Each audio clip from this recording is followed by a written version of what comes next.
Andrew is a socially awkward, introverted teen whose main form of escape and expression is a video camera. But things begin to change when Andrew, his cousin Matt, and popular classmate Steve discover a mysterious substance that leaves them with incredible powers. As their abilities become more powerful, the teens' lives spin out of control when their darker sides begin to emerge. Andrew's camera captures the unfolding events. Welcome to another feature presentation of Midnight Double Feature, and on this episode, we'll be covering 2012's Chronicle, directed by Josh Trank.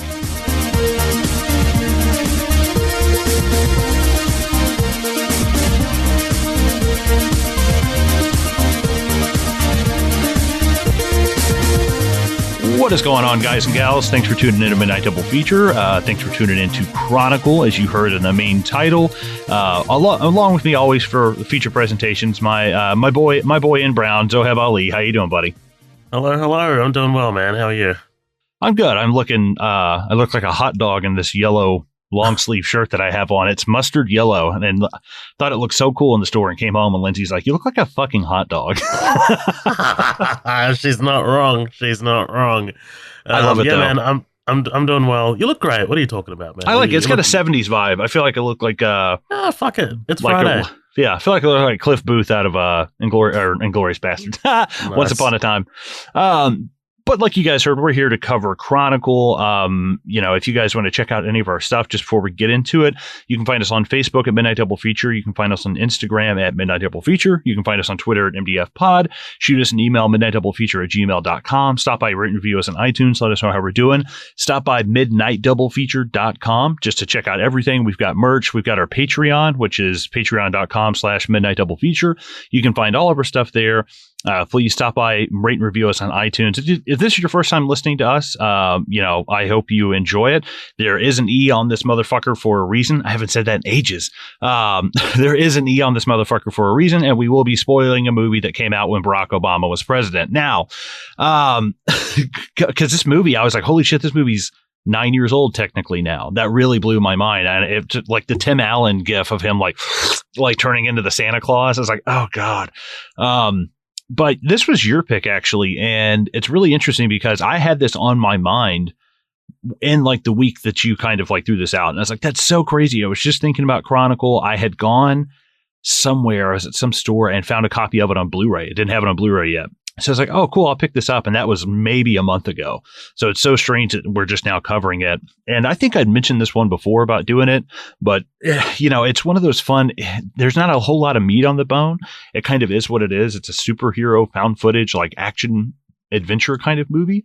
So, I'm curious, like, what your thoughts are on it, just because, like we were talking about off air, it's not like, this is not like Prisoners. This is not like Nightcrawler. It's very like surface level, but at the same time, like I guess it's kind of interesting to see what Max Landis did with like typical hero kind of arcs and doing it in a more like modern setting. So like what made you pick this? Like, what are your kind of like initial impressions and all that other stuff? Yeah, absolutely. So this was kind of like fresh in my mind because you'd mentioned this off air quite a few times, and you're like, yeah, like Chronicle. I'm just like, yeah, man, Mm-hmm. like, and you know what? It kind of like got my like the gears spinning in my head, and I'm just like, I haven't seen Chronicle in like 6 to 7 years, dude. Like I remember when it came out, it was small, but it was big. Like all of my friends had seen it, but it was a limited release. Like here it was like only released in a few cinemas because it's just such a small movie, and like. Let's rewind and go back to 2012, dude. 2012 is when The Dark Knight Rises came out. It's when The Avengers came out. So a movie like this, it was easy for something like this to be overshadowed because this is obviously a superhero movie. It's trying to go for spectacle at the end, and it while it doesn't have that budget, I remember being a little shit in the cinema at 19 years old and being like, it doesn't, it's not as big as Avengers or Iron Man, blah, blah, blah. Oh, But there's like, some moments where like it kind of sticks out, some CGI and stuff. It doesn't look great, absolutely. But no, I see your point though. No, absolutely. But I mean, like, that's me approaching it as a 19-year-old because I mean, like, at that age, all you're caring about in a superhero movie, all you're really wanting is spectacle. Like, you kind of like, all you just kind of like really want is like for these guys to throw down and, destruction and death and chaos. Right. Like Man of Steel came out the year after this. And, that ends in this giant fucking Metropolis, fuck off fight. And, I love that because I'm a kid at that age, right? And like now, if I try and watch Man of Steel, I'm just like, I have a fucking headache. I have a fucking headache. Can we just turn the volume down a little bit, please? Um, but watching it this time around, dude, I'm just like, holy fuck, man, this is an outstanding fucking movie. Yeah. Like, it's just quaint. in terms of, yeah, it is. It's quaint, and like all three leads are fantastic, right? I mean, so Dane DeHaan, I'm forgetting the other guy's name, but he's the Australian of the three, and you've forgotten his name. Is he? He's fucking is he Australian. Yeah. Oh shit! Okay. I mean, he's also nice. the one that like nobody, like even Dane DeHaan was like, "What's that guy's name?" Michael MBJ, as I hereby I named him the other night watching this. Like dude. He's MBJ now. I was like, but MBJ, yeah, Dane DeHaan, aka fucking David Bowie. Like, dude, come on. Yeah, he looks just like young David Bowie, which R.I.P. I think he actually, his birthday was actually today, I think, today? Is David Bowie's birthday. Today or yesterday, something like that. Yeah, absolutely. I saw a lot of Ziggy Stardust posts. But like, yeah, this is like, it's interesting because like Dane DeHaan's career took off and Michael B. Jordan's career took off. And like, Michael B. Jordan, dude, like this is the movie that kind of like, because like a year after this, he made a movie called Fruitvale Station with the director of Black Panther, Ryan Coogler. Right. And, like, I think it was these two kind of like movies back to back that really kind of like shot him into the stratosphere. It's just like, holy shit, after dude. This, like, this is when you get like Creed, right? I think Creed's after this. So Creed was 2015, if I'm remembering correctly. But yeah, like this is because after working on Fruitvale Station, Ryan Coogler moved on to Creed and cast him in Creed as well. So like, I think, meeting Ryan Coogler was just like a huge kind of like milestone in Michael B. Jordan's career. But it was interesting to see Michael B. Jordan go in that direction and Dane DeHaan go in somewhat of a different direction. So he was in a movie called The Place Beyond the Pines this year as well, like 2012, sorry. And dude, if you haven't seen The Place Beyond the Pines, highly recommend. Honestly, I've like Ryan Gosling? Yeah. I've considered choosing it for the podcast, but I've kind of like stayed off it because I haven't seen it in a while, but I remember it being really good. But he was also in a movie called The Cure for Wellness, which is directed by Gore Verbinski, who did the Pirates movies. And then like he did The Amazing Spider-Man 2. And it's just like, okay. Yeah, I never saw that one, but I was curious how that bad. All worked out. Yeah, it's bad. Which one's better, the first one or the second one? The first one. Gotcha. Okay. Yeah, because the second one does that whole Spider-Man 3 thing where they throw in so many villains that everything just ends up being so convoluted. Okay, that's kind of what I thought just from the little bit I'd seen. I was like, he looks awesome as like Green Goblin. His design is really scary, but yeah, that's the feeling I got as well. Yeah, totally. But I mean, both of those movies are not great. But like anyway, so Chronicle is a fantastic story. I love that it's an origin story of a villain, and you don't get that a lot. You don't get the origin story for villains. Like, I mean, the MCU. I don't think the MCU's really quite done that yet, right? I mean, like, just made a kind of like a solo movie about a villain, right? Correct me if I'm wrong. Maybe they have, but I don't think they have. No, I mean, definitely not. And I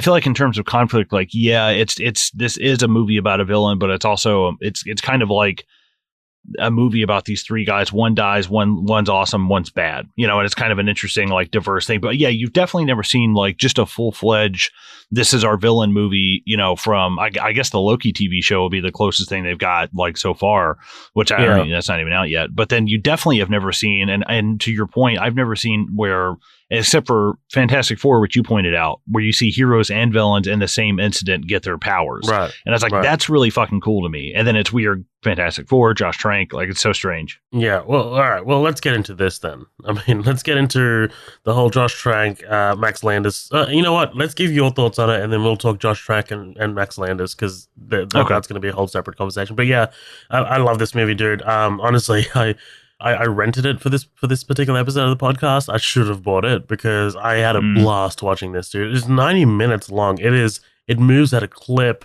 Everyone is fantastic. If for $12 million, like the budget is $12 million, and it's just like, how are you pulling? This is a District 9 situation. Yes, like, I've seen that comparison a lot. Yeah, how did you pull this off, kind of thing, But yeah, it's fantastic. Really, really fantastic film. Yeah, well, good thoughts. What's funny is you said The Place Beyond the Pines. The guy who did the music for that is the lead singer of Faith No More. His name's Mike Patton. Nice. He was the voice of the Darkness in that game, that like the crazy demon thing. He's an amazing vocalist. But yeah, I don't really remember when I first saw this movie. I kind of was obsessed with this idea for a long time. And I was blatantly in my early 20s trying to like write something that was Chronicle, but not Chronicle. And my idea was basically have two people that get exposed to the same thing. And one of them becomes like a Professor X, but the other one becomes like Beast, where it's like you physically change, but this other person doesn't have to deal with that. And of course, the physical change brings on like, look at like, how they treat the Thing in like Fantastic Four, people giving them shit and stuff. So it really kind of stuck with me for a long time. And I really, really enjoyed it. And it really made me want to like, want to write a movie like that, or it definitely inspired me to want to do something that was like, not everything has to be an intergalactic giant destruction of like New York. You can have this, you can have a Brightburn, you can have these like smaller movies that are personal. A little bit. Right. Yeah. And what's interesting is, you really haven't seen a villain movie except for Brightburn, which came out way after this. And I really enjoyed that one as well. But I really, really was just blown away by this movie. The found footage never really gets on my nerves, except for just parts where like Blair Witch, it gets a little excessive, and the camera's just whipping around in the room. But this is so tastefully done. A few moments that stick out are like when when they're falling through the air and he snatches the camera and you see just that little slimmer as you can see them descending. Yeah. That's amazing. They do some really, really amazing it's stuff. Like between like some kind of like fabric. There's like fabric like pushing up against it or something. Yeah. Right. It's really, really, really well done. And I liked everybody in this. I think now I like Michael B. Jordan. I'm trying to Michael Kelly. Is that the Australian's name? Oh no, Michael Kelly's the father. I really liked Michael Kelly in this as well. I'm so glad I don't know his name either, but yeah, no, Alex Russell is Matt, and MBJ is Steve, and Dane DeHaan is Andrew. So no, yeah, David Kelly, he's in like the Adjustment Bureau. He's been like, I think he's in Zodiac for a minute. He's in a lot of like really, really cool shit. But this movie, just the innovativeness of it, the characters, like seeing everybody kind of like, you have a loner, you have a popular kid, and you have a guy in the middle, and you kind of have this like weird diversity of social class of like, you can tell Steve probably comes from an affluent family. Like he's always got nice clothes on. He's very popular, versus Dane DeHaan. You see like what his house is in, and his mom is sick. And, and you've got Alex, who's just kind of like, he is like the more everyman out of the three of them. And I think it kind of makes sense for why he survives and goes on to where he's like, he feels like he's got kind of a foot in both worlds. I think that's really, really interesting. That, Michael B. Jordan would almost seem like the Superman, to Dane DeHaan being like the Lex Luthor, but Alex Russell is kind of more, I don't know. He's more human than Superman in that way. And I feel like that's kind of what, if Michael B. Jordan lived and became the hero, he would be Superman, like I feel like he's that morally, very positive, like kind of guy. But I like that they're just varying shades of like gray. And I really, really, really enjoyed that. But the reasons for the found footage stuff never really got on my nerves, where it was like, why are we filming this? And it's like, like, why would somebody have a camera out? It eventually gets to some, there's like, usually that kind of stuff is just like, why are we still carrying the camera? And like, there is a moment towards the end when I do feel that it's the girl when she's carrying the camera, and I'm just like, why are you still holding the camera? I'd be dropping this fucking thing so fast. Right, exactly. Yeah, exactly. And like, found footage never gets on my nerves either. Like, I'm just like, oh, look, it's a found footage movie, whatever. Mm-hmm. For me, it's like, the reasons inside the movie, like for them justifying why they're using the found footage is more interesting than the actual filmmakers using found footage. I like this reasoning. Cloverfield was actually pretty interesting as well. People always like talk about how they get like motion sickness and shit. I don't. I've never experienced any of that. Like that's never really. And like, people talk about like, oh, like those found footage movies. I always like I'm always afraid of like missing what like what's gonna happen because it's all like but I'm just like, dude, like someone edited this. Like the director is seeing what he wants you to see. Like if you miss something, then that's mostly on you. Like, because they sat down in an editing studio and like edited this out. Right. Well, and there's sometimes too where that's intentional, where like there's a lot of that in Cloverfield where like there's been debate on if there's more than one monster in Cloverfield, and you see that thing hit the water in the background. Like there's cool moments like that like you're not really supposed to, there is supposed to be some level of like mystery to this. And that's why, especially with this, I mean, look at like what they try to explain where like the Cloverfield monster comes from. And look, I mean, basically the same thing with this is like, what the fuck is that? Where does it come from? Why is it here? And I really, really enjoyed this movie. I like seeing where it's not like just franchised out like crazy. You've never seen any like Chronicle action figures, you've never seen a lot of like shit like that, which I kind of like. I kind of like the fact they never made a second one. But I think this is definitely like a case of District 9. They've tried. They've absolutely tried. Yeah. I was reading about that, like that Max Landis had, and there was actually a podcast I was listening to. I think it's called like Script Archaeology or like Screenwriting Archaeology, but they dig up these, scripts that were abandoned. Like they did like Superman Lives, like the Nick Cage one. So they talked about Chronicle 2, and Chronicle 2 starts with these two people who have some kind of grudge against Matt, who survives the first one, and they build like mech armor to fight him. And I was like, oh, okay, that's kind of cool. Like, so like Dawn of Justice, because that's kind of what that sounds like to me is Dawn of Justice. Yeah. But all in all, I enjoyed the movie. It's unfortunate what has happened to like Josh Trank's career. I think he's kind of blown himself up. And I mean, Max Landis is, and Max Landis is, they're kind of just varying degrees of, well, he's been canceled basically. Oh, dude. Yeah.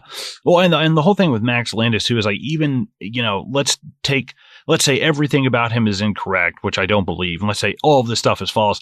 Every time I watch an interview with him, I want to punch him in the face. Yeah, like he's a fucking conceited, annoying asshole.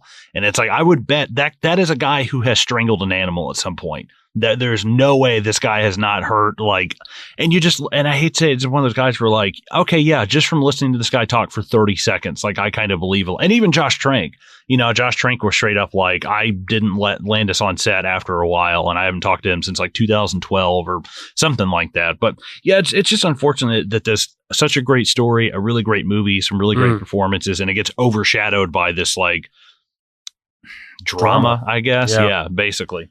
Yeah, and it's compounded by the fact that Max Landis is the son of someone so legendary, like just a legendary director, right? I mean, like John Landis did like Animal House, Blues Brothers, American Werewolf in London, like it's just like the Thriller video.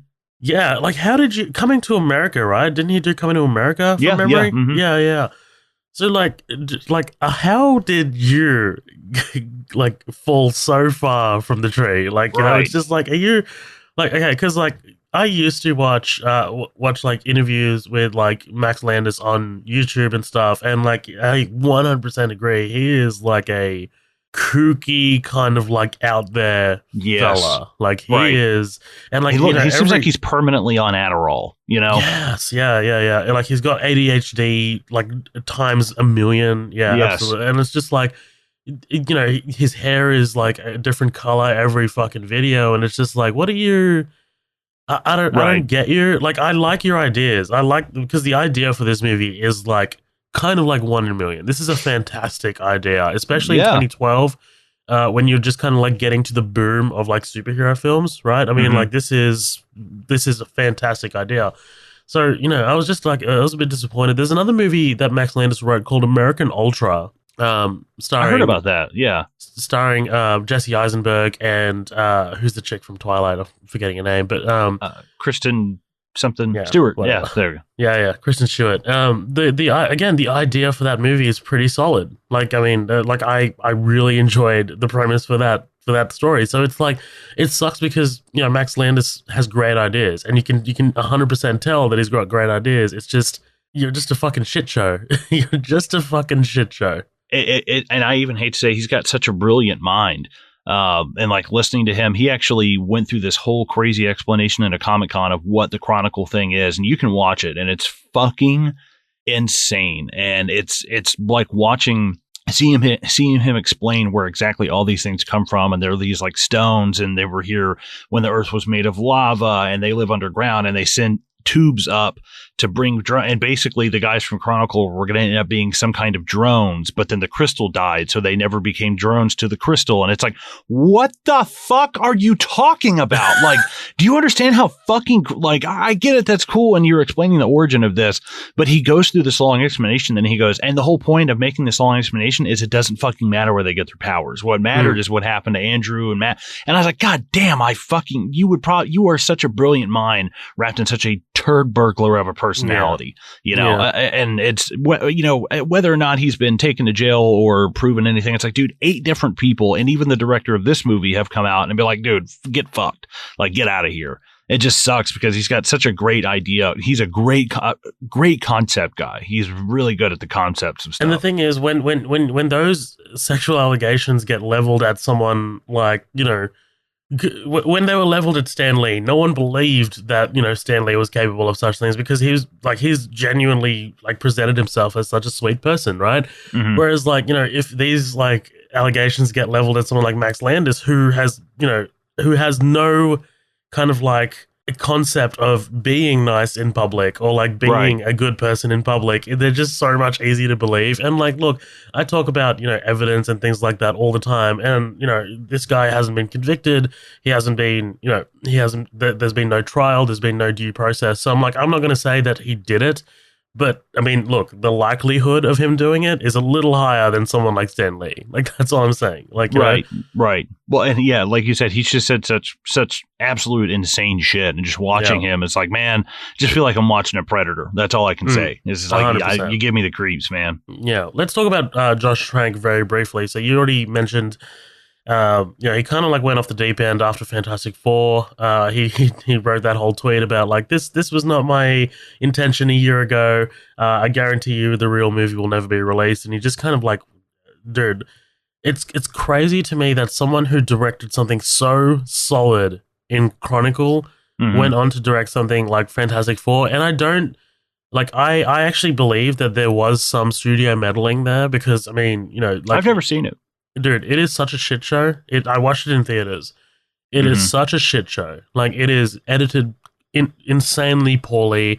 Like, half of the footage in trailers was not even in the final film. It's like, where was that I really wanted to see? Like, the Thing, there's a shot at the end of the trailer where the Thing jumps out of this plane and, like, lands in the middle of this, like, insurgent camp and just blows up, like, half of the insurgents. And it's just like, dude, where was that? I wanted to see that. And it just ended up being such a shit show, dude. That, there was all these, like, accusations about Josh Trank kind of, like, trashing the set and things like that, things that he would argue against. But it's like, man, like, I don't know what happened, because he went on to direct a movie called Capone last year, which starred Tom Hardy, which kind of got mixed reviews, actually mostly negative reviews. I haven't checked it out, but I really want to see Josh Trank come back. Like, I mean, because I like the director that did Chronicle, I'm sure is in there somewhere. I just think that he's burnt out by the studio system. He's burnt out by Hollywood. That's just what it sounds like to me. But there's no denying just the level of skill that it took to direct a movie like this. Like, he made history when he directed this movie. He was the youngest director to open at number 1 in the box office when this movie came out. He was 28 years old, and that is crazy. I was just reading even some of the stuff for like Chronicle 2, where they wanted to end up doing something with like time travel, that would end up being one of their powers, is they can turn back time. And I'm like, okay, it's a little bit much. Because there really is not an ever clear, like, okay, well, can they have like super speed? Right. Like, are there certain, like, there's never really like, and I think that's one of the big things that leaves everybody, lingering, is like, what is the limit of your power and what are you going to do with it? But it's almost kind of like, someone like Jeff Buckley, who releases one of the best albums ever made and dies like in 1995, and I'm older than he ever was. And it's like, man, but it's like you mourn for what's what the possibility of what would have been there. But at the same time, it's like you preserve something so well, where it's like, there's never a chance for it to ever get watered down or ever get degraded. And I think that's kind of it's a bittersweet blessing, but, that's kind of my opening thoughts. You just want to jump into this shit? Yeah, let's jump into it, dude. I'm excited to cover this movie. You know, behind the scenes stuff aside, Mm. it's still a fantastic product. It's still a fantastic movie. Hell yeah, dude. There is also, I think, a deleted scene they did at the end, or maybe they never filmed it, but I will get onto that whenever we're reaching the end of the second half. But really, a lot of this beginning, it can be summarized fairly quickly. Like you said, this thing moves at a clip. We start on Andrew, who really, it's kind of crazy that, Steve never really feels like a main character, but this definitely feels like a double billing of Matt and Andrew. Like, this definitely feels like they both, it's a little bit more on Andrew, but there's also like a lot of shit devoted to Steve or to Matt in the second half. I like that. If you don't give Matt that kind of like love story subplot, this would be Andrew's movie. Right? Yeah. Oh, yeah. 100%. And like seeing Matt kind of become like a little bit more humanized is definitely cool. But we see, he's coming from an abusive home. Like I said, his mom's dying. I don't know if we've actually been shown that yet, but I mean, fuck, it's there. No, and this whole thing is. Okay. Gotcha. Yeah. A lot of this stuff, it's just like a lot of these scenes start to, especially in the first half, start to really kind of wash together. Right. Like the at home scenes and all of this stuff. Right. So you're telling me you're not good at your job. That's right. Basically, yeah. We see the relationship with the cousin and stuff, and he's like immediately right away they kind of hit that. Why do you have a fucking camera around? And I like that it's a really good explanation for someone who's using that as like an emotional crutch. It's like, that's fucking cool. Like I can get behind that. But I mean, what did you think about? What do you think about this guy who plays at like Matt, or was it Matt? Yeah, this guy who plays Matt. Like, have you ever seen him in anything else? I know he's Australian. I don't know if he does more like local shit. No, I just looked up his resume. He's been in some stuff, but I mean not really anything that I've seen as a leading man. Like he's in. You remember the TV show? You remember the TV show SWAT? There was a movie starring Colin Farrell. Yeah. They made a new TV show about it called SWAT, and apparently he's the lead in that. So good on him, I guess. Good for him. I haven't seen anything else. He was in a movie called he was in the Carrie remake with Chloe okay, I saw that. Yeah, that's right. But I haven't seen anything else that he's in. Like he's in Unbroken as older Pete, and I've seen Unbroken. Unbroken's a fantastic movie directed by Angelina Jolie, but I haven't seen. I don't remember him in that. Okay, gotcha. But yeah, Unbroken was written by the Coen brothers. Sorry, I'm just looking at. No, that's cool. Damn.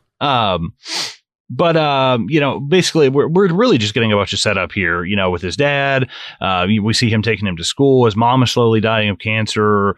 We're introduced to the cousin. They go to the school. I like when he's like, "Hey, you're going to be late for first block," and they don't show it, but he's definitely getting a joint ready, right? Like, come on, when he, and I was like, I didn't see any marijuana. I didn't see a paper. But I was like, yeah, I'll be there in a minute. He just turns to the music. I was like, that fucking makes me laugh my ass off. That definitely is like me and my brother in high school. And be like, hey, we're going to be late, so get out of here. I'm like, all right, sorry. I don't know what you're talking about. I've never touched the grass. I don't know. I've never touched the devil's lettuce. They end up, we see this, like, obviously this guy is shit on every fucking corner of the world. In the first 5 minutes, he's been shit on twice. Right. And it's like, we get the students picking on him. We get his dad. I love the cheerleader. She's like, can you not film us? It's fucking creepy. And it's great. But what sucks is seeing, we all know somebody like this who we went to school with, who was probably a really, really nice person and was just treated this way. And I absolutely hate that. But it's one of those things like, despite the upbringing, would Andrew have become this character without the upbringing? Would he still have had a superiority complex, even if he'd grown up like Andrew? The whole apex predator thing. So I'm curious about like whether he would. Part of me is probably not to an extent, but still, like that whole seniority of apex predator shit is just like, that seems like something you would have no matter what your. Even if he was adopted or something like that, you got to watch out for those adopted kids. They're real fucking weird. No, I'm just kidding. Yeah, and no. Honestly, if you grew up in a foster home, I'm sorry, but you're done. Right. Your life is over. Back it in. Actually, yeah, that's actually a good point. Whether he would have done the whole apex predator thing had he not grown up the way that he did. And, like he is treated like shit in high school, but there's also an element of like, are you trying to are you trying in high school to make friends, to like be a bit more social, or you just, I don't know, like, I'm not saying, I'm not victim blaming here. I'm not victim blaming at all, but it's just like, I don't know. There's an element of like you have an opportunity here to participate in something, and you're just going to not participate, right? You know, Right. and like whether that's because he's been traumatized by the bullying, or he's been traumatized by his mindset is like, oh man, like if I go in, they're just gonna make fun of me about this because they've made fun of me about this already, kind of thing. And it's just like like I'm just saying, like it takes two to tango, and sure, like like the bullies are fucking reprehensible. They're just fucking shit shows. Like, Right. This, by the way, is this like I've bullying like this doesn't happen in Australia? I don't know if this is. No, I never really saw anything like this in my high school where it was, "Let me put you in a headlock." Somebody be like, "Dude, get the fuck off him." Detmer. I'm gonna get you. Yeah. Maybe in like the most extreme cases, but yeah. There is a movie called 21 and Over with Miles Teller. And there's like bullies in that movie, and it's just like a trio of bullies, and it's just like it's such a great like take on bullies, because there's the main alpha, and then there's like his two cronies, and like the main alpha's name is Randy, and like whenever just like he's like bashing the kids, they're like, "Yeah, get him, Randy, and like towards the end, the crony's like, "Yeah, fuck me in the ass, Randy," and then they'll look at him like, what? That's fucking hilarious, dude. It's like when you see bullies to this extent, everybody is Henry Bowers from It. Yeah, everybody's just like the worst of the worst. But by the way, the cheerleader that approaches Andrew could not get out of my mind. Looks exactly like Rihanna. I was like, is that fucking Rihanna? I gotta go back. I mean, she's hot as fuck either way. When she walked up, I was like, hello. I mean, she's a cheerleader. She's probably also like 16, but hey. Yeah. Well, take that back. She's probably like a 27-year-old, like playing a 16-year-old. Right. So, like I said, we're just getting kind of like a lot of build up. He's unpopular. He's constantly bullied. Apparently this bully's name is Wayne.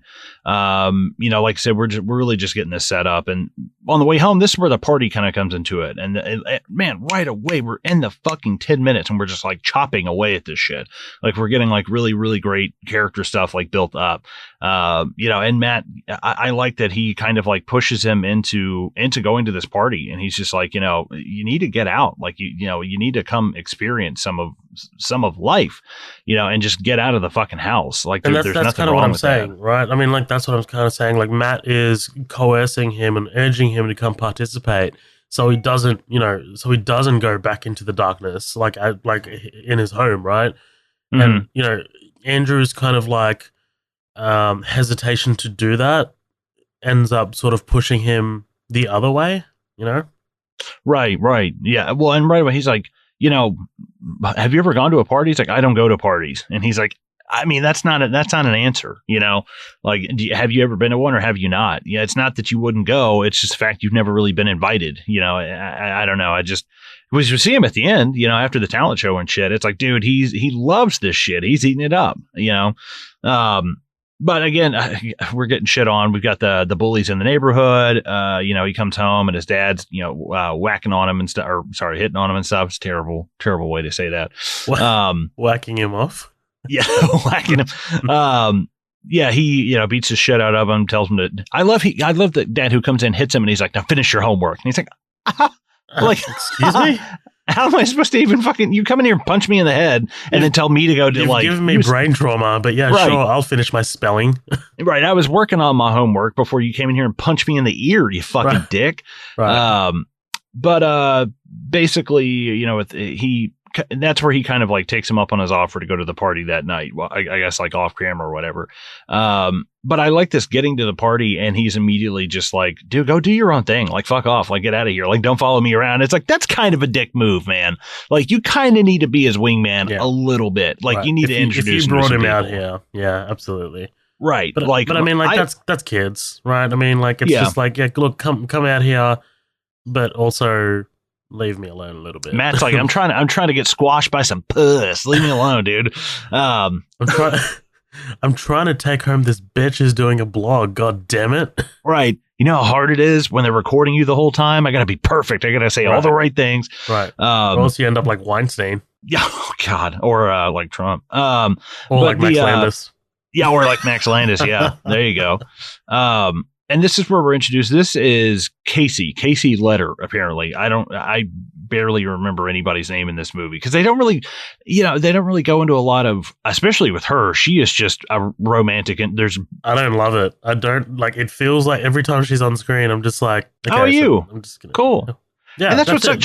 I like her performance. It's she's fine. Not shit. Right, but you could also give 5 to 7 minutes on just a little bit of shit with her, just a little bit. And I get because it's not like we're juggling a lot of locations. It's not like we're juggling a lot of characters. We're not running out of time. Apparently, I didn't look at this, but I'm watching this on HBO, and there is like a 6-minute longer director cut. So I wonder if there's maybe some shit left in there. Well, I'm just like, tell us why you're blogging, right? Like, give me something personal about you. It's just like, because otherwise you just kind of like feel like another reason for us to have a camera in the room. Like, another reason for us to like see the viewpoint that they're trying to do. Right, yeah. And there's something interesting too about when she first kind of walks up to Andrew and they start talking, is it like you kind of feel a little bit more of like a natural connection between Casey and Andrew than you do Matt and Casey. And I was like, that's fucking cool. Like, yes, I actually forgot for the longest time. I thought that, I was like, oh yeah, this is where Andrew meets the girl, right? And like, I completely forgot that it was Matt and the girl. I was just like, what the fuck? Really? Yeah, it is kind of, that is kind of interesting because like the first time kind of watching this, you do feel like, wow, there's the only other person near the camera is this really nice smoking hot ass blonde. and it's not that Andrew's ugly. I mean, fuck, he's got the David Bowie face. He's probably got that David Bowie dick. Like, he's tall, he's skinny. They're all packing, man. His eyes are so sunken, they might as well be the sunken place from Get Out. Like, they are just like, dude, they are like the pits of hell. Right, yeah, he's got that staying up till 3 a.m. drinking like Surge energy drinks. Yeah, like he's sitting up. His daughter comes through the door. Where you been? That's him, right? Well, and this is one thing that I think there's a little bit too many moments where we see Andrew just get like completely shit on the entire, like this guy at the party who's like, you filming my fucking girlfriend? And it's like, dude, I don't need this. We've had this 5 times in the last 10 minutes. I'm good. I don't need this again. You're in fucking public. I mean, there's like, like, what do you expect? Like, a camera is just not going to like naturally go over your girlfriend or something. I mean, she's not a shit. So I'd love if he actually went out and punched out Casey. He's I'm equal opportunity, dude. Fucking film my girl. But Andrew, he gets spit on. He gets treated like a little bitch. He decides to go outside. He kind of breaks down. This is where we're introduced to MBJ as Steve.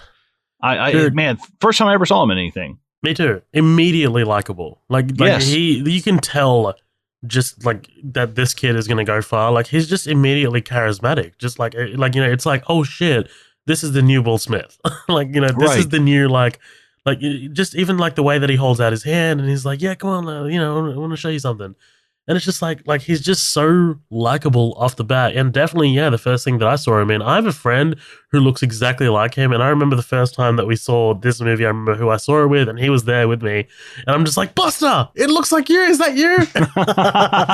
Well, yeah, like you said, he's the new Will Smith. And it's like, dude, I like him. So I think already in his career, he's made a lot more interesting shit and choices than Will Smith, and there's nothing wrong. Will Smith is huge. He was Mr. Blockbuster, in the summer and shit. And, nothing I have against Will Smith, but Will Smith is always kind of the same guy in a lot of those movies. Right. But Michael B. Jordan, I mean, God, watch Killmonger and then watch this. It's like, fuck, that's so Station. Absolutely. Right. That's so fucking different. It's interesting, actually, because like Michael B. Jordan was a child actor. Like, I don't think you've ever seen The Wire, right? Like, he was amazing in The Wire. Yeah.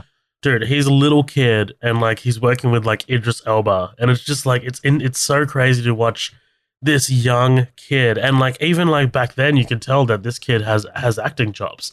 Like, he fucking knocked out of the park in The Wire. It's just like, holy shit, I want to see more of this kid. Lo and behold, here he is in Chronicle. And now is what is he? The sexiest man alive? I'm pretty sure. Like he, yes, something like that. Well, and immediately you can tell why people were kicking his name around online for Superman for a while. And I was like, yeah, I could totally he's just got a glow. Like you want to like reach out and just touch this guy and be like, dude, incredibly are you cool? likable. Like, yeah, immediately. And also the line that gets me about this every time is like, oh yeah, Andrew, man, you were in my homeroom freshman year. You always wore that gray hoodie, and you can see how much it touches Andrew. He's like, you remember that? And it was like, oh, dude, that means probably like so much to that kid, more than he really knows. Right. Someone this popular remembers him. Yeah, absolutely. Yeah, absolutely. This is where we finally get the sinkhole. You know, we're starting to really get down to the nitty gritty. Again, we're at the 12.5-minute mark when we start going down the tunnel. Like, Jesus, this thing's moving. Sinkhole de Mayo. Yeah. Well, and I love that when they both go down and he's like, Matt, you're my ride home. It's like, that's your concern. It's your fucking ride home. Yeah, they tell him don't be a pussy. They finally get down to exactly what this thing is. And I love the design of this thing. Dude, it feels so organic and not organic at the same time. It feels like what H.R. Geiger, the guy that did like the Alien artwork, like it feels like a Geiger thing, you know? Right. It feels like something that was born but also manufactured. Like, you know, it's just like, what the fuck, man? Like, did someone put this here? Is this man-made? And like, I love the visual effects. I love the blood coming out, dude. Like, you know, just like the droplets. Yeah, it looks fantastic, man. And just like, but like, not only that, I love that, like, you know, at 14 minutes, 30 seconds, the guys know that they have their powers. The guys are playing around with their powers. They're fucking around. There's no, like, this, you know, Tobey Maguire Spider-Man moment. Yeah. There's no, like, you know, him climbing up the wall or anything like that. You know, it's just like, here we are. We're going to play with our powers. Let's have fun. Yeah, the thing I really love is the shot of Steve looking at that corner and it starts pulling the sweat like off of his nose. But that's when, and I'm over here like, what is going on? Like, once the sweat touches it, they start turning red. I was like, what the fuck is going on? But just the way that, yeah, basically this skips weeks, like, you know, 10 seconds afterwards, when we see them kind of fucking around with their powers, you know, them throwing the baseball around. Because at first you're kind of watching, you're like, what the fuck is going on? And then when Matt throws that cider and it clocks him in the head, you're like, okay, how the fuck did he do that? And then once Andrew stops the thing, you're like, oh fuck, like this is really this is going in a very interesting way. But like you said, I like this just because they skip so much stuff that would be like probably take 15 minutes of the movie for each one of them to have their own individual, like, oh my god, I can do this moment of realization. Yeah, right. Absolutely. I love they just skip over all that shit. And all of this here at the beginning feels so innocent. It feels exactly what children would do if they had powers, right? Like, it feels like, you know, like you would throw a fucking softball at your mate. You know, you would like be playing around with like goddamn Legos. And like, you know, this kind of like kicks off like it's not exactly a montage, but like, you know, them fucking around, like at the shopping center and stuff like that. That might be a bit later, but like, yeah, it's all exactly what you would expect from children. Oh, yeah, this is exactly what I would have done in high school. Yeah, I would immediately be like, dude, I'll fucking jump off the second floor, dude. Right. Yeah, definitely some shit I would have done. Right. Go hang out in the girls' locker room. You can be invisible. Yeah. Right. Yeah. But like you said, this is where and this whole thing taking place in Seattle too. I keep forgetting that because I just want to look over and be like, hey, baby, I hear the blues are calling, tossed salad and scrambled eggs. But like you said, you know, this whole thing, and I even like Steve having the phone, the voicemail, the girl's like, you've been gone for 3 weeks and blah, blah. And it's like, okay, cool. Now we get a little bit of time. They go back to they kind of go back to the spot. I love Andrew. I feel kind of spelunked, actually. I don't really want to go spelunking. What did you think about it being like closed off, like when they came back? Because awesome. It's kind of interesting. Yeah. It shuts off any answers that you might get, therefore just improving the mystery. You know what I mean? Yeah, no, I love that, man. Like I also really love the whole kind of like, you know, the police is showing up. We're hearing helicopters and shit. I love that this is like an X-Files site kind of thing, right? You know, but we never go any deeper into that for the best reasons, because these guys are kids and they wouldn't have access to that information. Like, you know, like we don't have these kids like breaking into a government facility to find out what that hole was. Like, you know, like we're kind of like given hints about this like bigger investigation, this bigger world that's happening around them. Like the government's aware of like what's under that, like what's in that cave. And yeah, I love what Max Landis with the screenplay, what he gives us and what he doesn't give us as well. Right. 100%. That's I think that pretty much sums it up, where it's like the found footage kind of blacks out the corners of the pictures where you kind of have to squint and turn your head. And like, I really, really enjoy that. It really reminds me of, the starting of Cloverfield, right? Because Cloverfield says this footage is the property of the FBI or whatever, and then it's like, you know, which again like really hints at like something bigger that's happened here, right? Like this is part of an investigation. You know, we're not just watching. We're not just watching a home movie or anything like that. Like this is now in the custody of the FBI, which gives us a lot of information to begin with. Oh, dude, yeah, for sure. That's a great point. You know, as they're coming back home, great scene with Steve and Andrew. I like this a lot. You know, Andrew kind of giving a little bit of exposition, but it's cool. I dig it. You know, his dad's drunk. His mom's sick. His dad was a firefighter, which is, dude, it's fucking bitching later when he rocks that gear and then goes to the store. It's like, cool. Like, it's kind of the closest thing you get to a costume in this movie. I really dig it. But, you know, yeah, they basically open up kind of about each other's lives. And you see Steve kind of have this moment of like, fuck, I had no idea. Like, this is what this kid was going on with at home. So that's what's kind of interesting is like, you never really know exactly what kind of, you know, it's like, don't be a dick to people, you know, in public or people that are being dicks to you. Cause it's like, dude, you never really know what's happening in other people's lives. Like, you never really have any idea. Where somebody could mistake Andrew for being kind of snobbish, and it's like, dude, this guy has a horrible home life. Like, you have absolutely no fucking clue. Yeah, and that's, I mean, look, that's the crux of bullying, right? I mean, like, you don't really know, you know, outside of school, like what is happening to this person's life, you know, like what they've lost, what kind of trauma they've suffered. Yeah, and it's absolutely. I mean, look, I bet you're a bully, weren't you? Me? No. Yeah, you were. Look at I was somewhere in the middle, dude. I think if I was to like grade myself out of like Matt, Steve, or Andrew, I'm Matt. I'm like somewhere in the middle. Like, you know, like I'm not. Oh, I'm definitely Steve. 100%. No, I'm just kidding. Yeah. Oh yeah, you know you look so much alike. But like, but no, yeah, absolutely, dude. Like I think you know this public service announcement brought to you by Midnight Double Feature. Don't bully. Don't bully is the bottom line. It's funny seeing Steve be Mr. Popular. The only thing even close to that, I got nominated because, you know, like my senior year, we do like superlatives, like, oh, you know, cutest couple or funny or blah, blah, blah. And I got nominated for funniest, and I came in like 4th or 5th place, which was just still an honor that, you know, a lot of people are like, dude, you're fucking funny. And I was like, oh, cool. Like, thanks. I appreciate that. And I kind of forgot that until I watched this, and I was like, oh shit. Yeah, I did get nominated. One of the funniest people I've ever met in my life rightfully won that. By the way, you didn't get most likely to have a podcast, right? Yeah, most likely to have something that 99% of the population didn't even know about in 2008. They're like, oh, what the fuck's a podcast? Yep. As their abilities, you know, they're growing more stronger. Matt theorizes that it functions like a muscle. It's going to stretch. We've got to work it out. Steve moves an unimaginable amount of Pringles in his mouth. I would be like, like just fucking dying. He's like chugging these Pringles back. Yeah, but they end up kind of developing. This is where we get the friendship growing. This is where we get them fucking around in the store. This whole fucking around in the store thing is a great bit. But I think really the crux of it for me is not really moving the car. It's not really moving the cart. It's pulling the gum out of the guy's mouth and just smacks the fuck out of him. I was like, that is a great like visual gag, dude. And I love the sound design. Like, I mean, like if you watch this in like it's that bass, that big kick of bass, and like, you know, yes, we've had that before, right? Like when they're like investigating the actual like cave, like there's that big reverberation. And like every time they use their powers, so like there's a moment when they're walking back towards the cave, and like Steve turns around and it's like boom, and it's just like, yeah, I love the sound design in this movie. Yeah, oh yeah, absolutely, dude. I love that.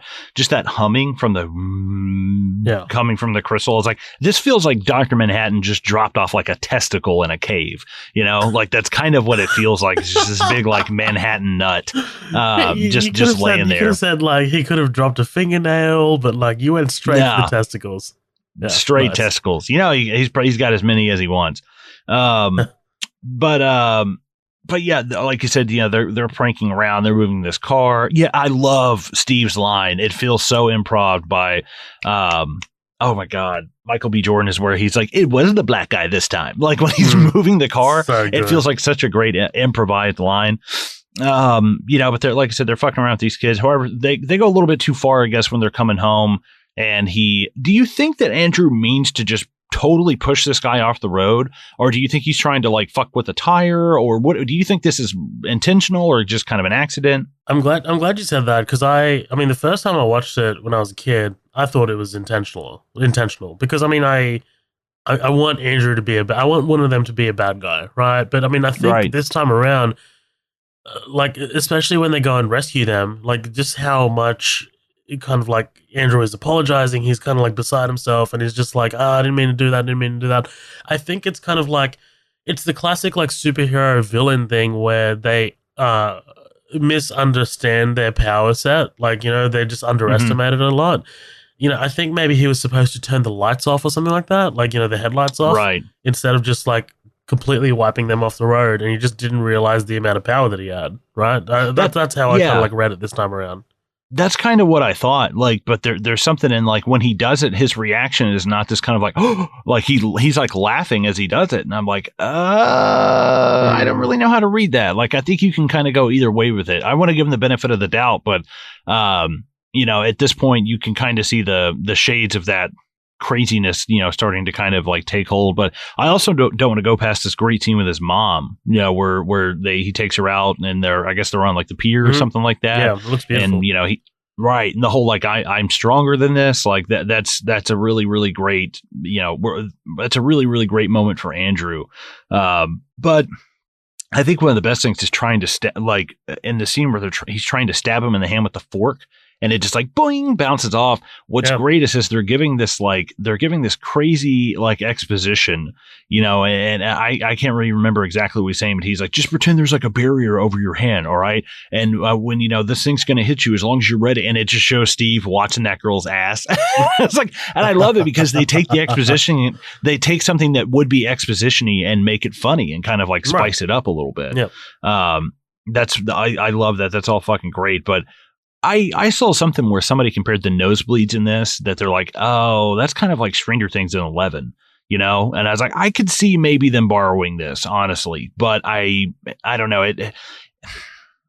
You could have done something else. Something like I think that's always kind of been something though. Like I mean, like in fiction, in like superhero storytelling. Like I mean, if someone's not necessarily 11, but the Mandalorian also borrows this as well. Like whenever the young Baby Yoda uses the Force, he's always like super weak afterwards and shit like that. Like there's always that kind of thing where if you are exerting this much force or using this much power, it's going to have a negative effect on you eventually. Yeah, that makes sense. I wish it was something else. Like, I don't know, every time you like shit your pants, it was just like a major inconvenience. It's just constant diarrhea. Yeah. One thing I do love is when this guy wrecks off of the road and you see how strong Andrew is, the first thing he does is lift the car up by himself, and you're like, oh shit, like why the fuck don't you guys just do that? Right. Why do you jump into the water? All three of you guys could pick this thing up and put it on the shore, and put it back, like no problem. But here's the thing, like watching all three of their reactions really tells you about each character. Steve jumps into the water without hesitating, right? I mean, the Superman whole thing that you were talking about, right. Matt stands on the shoreline trying to like reason or argue with Andrew, trying to understand what the hell he did, right? So like, I mean, he's kind of like the go-between, and Andrew is just like beside himself. He's not like, at first he doesn't do anything to help out because he's just so, like shocked. But right. I mean, like all three of like their reactions really tell you about like who they are, I think. Well, hell yeah. And Andrew being like, he's fine, dude. He's fine. Like right. He's having like Edward Furlong screeches this whole time. But just the fact of like, okay, maybe he is fine, but he's not walking out of here, dude. Like, you're not going to call the cops. What the fuck is wrong with you, man? Like, I mean, unless their response time is under a minute, then this guy's dead.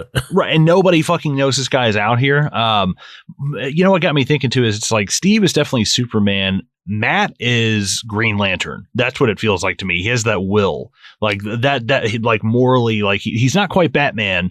He's not quite Superman, blah, blah. I feel like he would be Green Lantern out of anybody, just the might, just the will to do it. But this is where we, after this, they kind of like, listen, we gotta have some rules. Like we can't use it when we're mad. We can't use it on anybody. And I was like, dude, this is going to last about fucking 40 seconds because there's no way that like not use this when I'm mad, like not use this on somebody who's like fucking with me. No, I don't think even I could do that. Like there's no fucking way. It just seems so punitive. I was like, you're trying to set up rules. I was like, I don't think so. Like what, the genie's out of the bottle at this point, my friend. Exactly. It's that naivety that comes with being children. It's like we got to control this, but I mean, you don't understand like the level of trauma that Andrew's been through, and just how kind of like on edge he is. Like, you know, it's like, you know, it's like Jurassic Park, the Lost World, when, you know, like that fucking trailer, it's going over the edge and it's just about to tip over. That's fucking Andrew, dude. Like, you know, it's just like, oh shit, there's Right. one more thing that needs to nudge you over, and you've cracked. Right, yeah. Well, that's that whole thing with the Joker is, you know, the only thing that separates me from everybody else is one bad day. You know, you can only stack so much shit before it starts sliding. But you know, interesting scene with Andrew and Matt where he talks about like, are you mad at me? He's like, no, you know, at first I was kind of, you know, mad, but you know, we got to start thinking, you know, we just got to start thinking before they do anything, and we're getting stronger. We have to be great power, great responsibility. I like they meet up with Steve. Steve's flying. Apparently they can fly now. And of course it's like, yeah. Well, and it's great because you see Matt try to do it and he just flips like right over his head. But Andrew is the only one who kind of like, it's like it literally feels like he like pulls himself up with his own bootstraps. Like he's not trying to jump and do it. He's not running off of like a truck and jumping. He just literally just like wills himself up. Mm-hmm. Right. And I was like, God damn, dude, this guy. And that's what I hate is just like not seeing this go anywhere, because I would love to see something where they bring back Andrew and it's like, dude, this guy I feel like could be a fucking like Magneto. Like I feel like this guy could really be a fantastic villain. And it's really not even really his backstory. It's DeHaan's performance that like I could really see this guy knocking out this character in further iterations. Yeah, I would love to see a post-credit scene where like Brightburn shows up and he's like, okay, well, I'll be Superman. You'll end up being, you know, whoever, you know, we'll have this evil axis of justice or something. I don't know. I would actually love to see that now. A Brightburn Chronicle crossover. That'd be so fucking awesome. I'm gonna be the cynical asshole and I'm just say I'm good. Nah, yeah. Know. Oh no, it's asking so much from two like similar but not similar franchises at all. No, I just think the way this movie ends is pretty much perfect. Like I love the way this movie ends. Like I love that he's just been pushed and hammered and beaten and broken so far that, you know, he's unable to like comprehend like just the level of danger that he's in and putting like people in danger, and he's just you know, he's just kind of like blinded by rage. It's, you know, it's that whole kind of like what is it, the dark side, the whole thing, like, you know, pushing Anakin Skywalker over the edge kind of thing, that he just can't come back. Right. And I kind of hate that they kill him off at the end, not to like spoil my thoughts, but like I would love to see just like he's just vanished, like he's disappeared. But what's interesting is what got me thinking just a second ago is hearing Max Landis talk about somebody building a mech suit to fight him feels very like Dawn of Justice. It also feels very Iron Man 2. It feels like this is like Ivanko building this thing, but like I would give a we have that building fucking mech suits. Yeah, absolutely. Right. The way he fucking talks. Anybody who knows me know I would give my left nut for a mech suit. So like just to hear a Chronicle and mech suit, I was like, oh my God, that would be so fucking cool. But of course, this is where we start getting this really incredible shit of them flying through the clouds and stuff. This is amazing. This is the fun and games bread and butter of this movie to me, is seeing them just fly through the clouds. It feels very like, have you ever seen The Craft, the 90s witch movie, The Craft? No. Oh, it's great. It's a great movie. But that's basically the beginning of this. Is like just them flying through the crowds, the clouds through the credit sequence, I guess. They're flying through the krauts, like Germans. Flying through the crowds. It's like flying through, just tackling crowd. Shit. Of course, but dude, I love them throwing the football and then the fucking plane drops. Holy shit! Oh my God, dude! Holy, that's awesome. Fuck. So I watched this the first time I saw this. I watched it in the biggest cinema in the state. Like, it is a huge screen. And like, you know, the sound in that cinema is huge. It's massive. You can hear it, and like you can hear the plane coming. You can hear the rumbling, and then once it just flies across, it's like, and it's like, holy shit!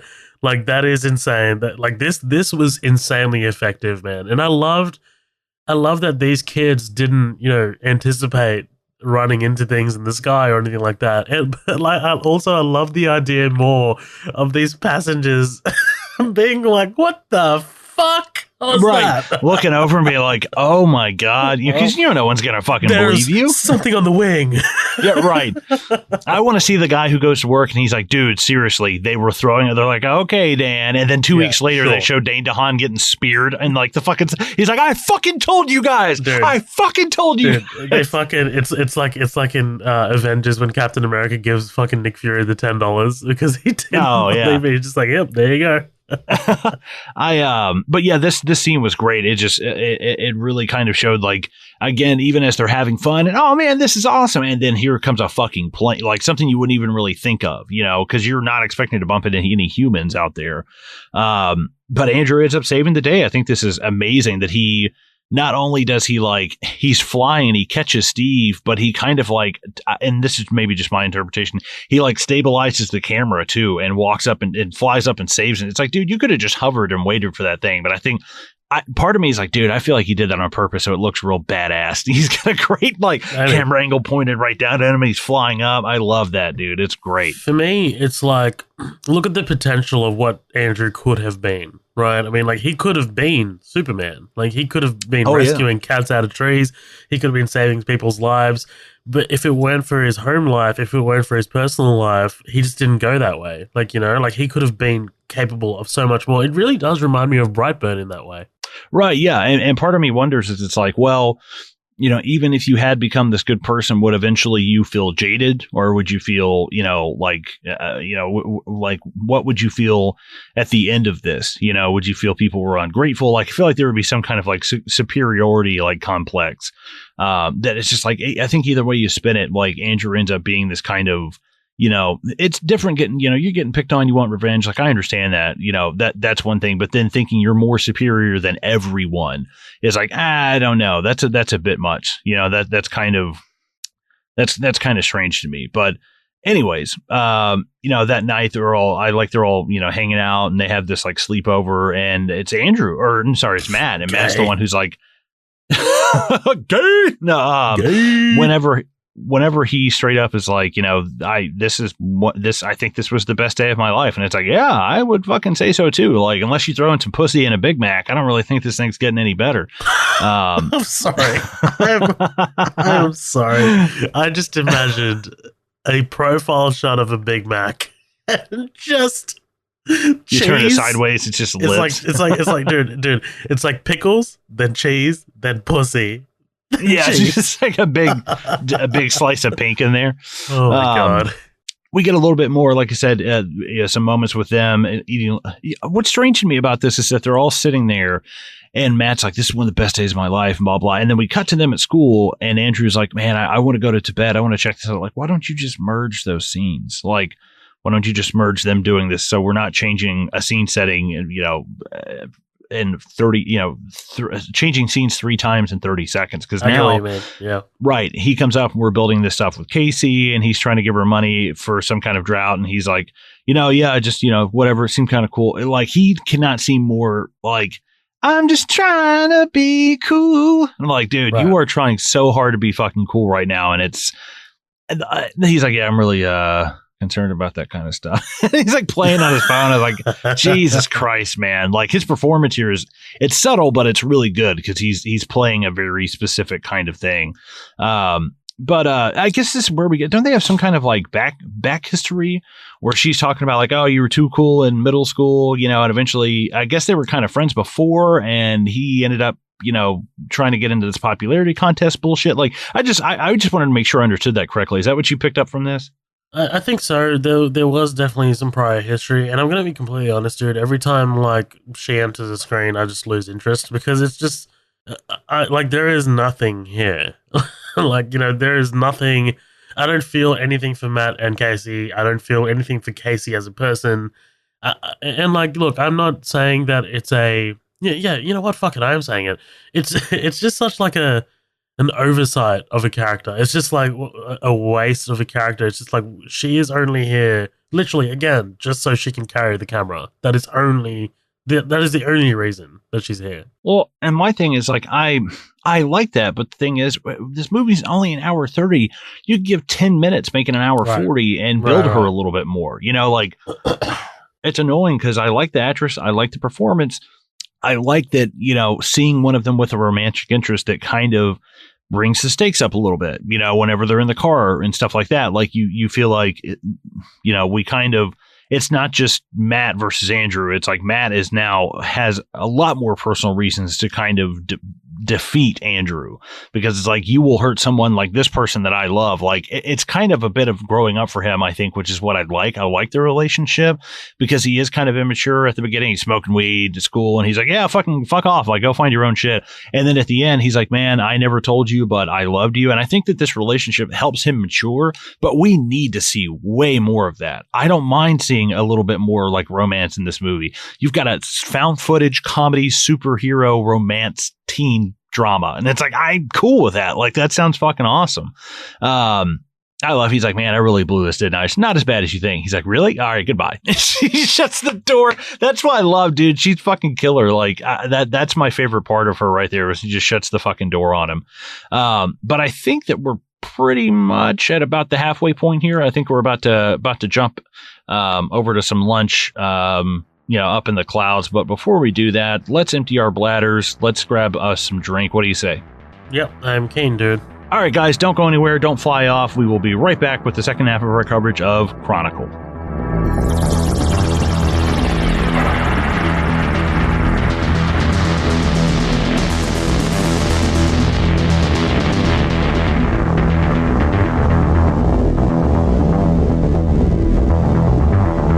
Hey guys, what's going on? Colin jumping in here in the middle. Just kind of let you know some stuff that's going on at Midnight Double Feature. First off, please stop by and rate and review us on iTunes. Let us know how we're doing. It helps out so much. It takes 5 seconds and it's free. So there you go. We would really, really appreciate it. Also, you can find us on our socials. We're on Facebook at Midnight Double Feature. We're on Instagram at Midnight Double Feature. We're on Twitter at MDF Pod. Please also join the group that we have attached to our Facebook page. It's called the After Party. Everybody's invited. That group has been really expanding and we're really excited to see where it's going. We can also find our website, midnightdoublefeature.com. We got our merch there. If you want to know something, you want to find us on our socials, you want to see what all's going on, that's kind of like our main hub. That's really where to find it if you want it. We also have a podcast for Breaking Bad that we have going on. It's called Bad Crystal. It's an interesting show where I actually haven't seen any of the episodes of Breaking Bad. Zoheb has seen it like 15 times, and he's kind of leading me through it. I'm experiencing it for the first time with a veteran, and it's an interesting dynamic, and it's a lot of fun. And lastly, if you really, really, really want to support the show and really put all your cards on the table, we do have a Patreon. That's patreon.com/Midnight Double Feature. It's $5 a month. There's only one tier. You get all access to everything that we've got going on. We've got bonus episodes. We've got off the rails kind of stuff. We've got a lot of stuff that's not going to make it to the main page, and there's a lot more geared for Patreon kind of stuff. So we really hope to see you guys over there. Like I said, plans start at $5 a month and end at $5 a month. That's the only one that we've got going on. We really, really hope that you guys can join up there, and we will hope to see you soon. See you guys later. Bye-bye.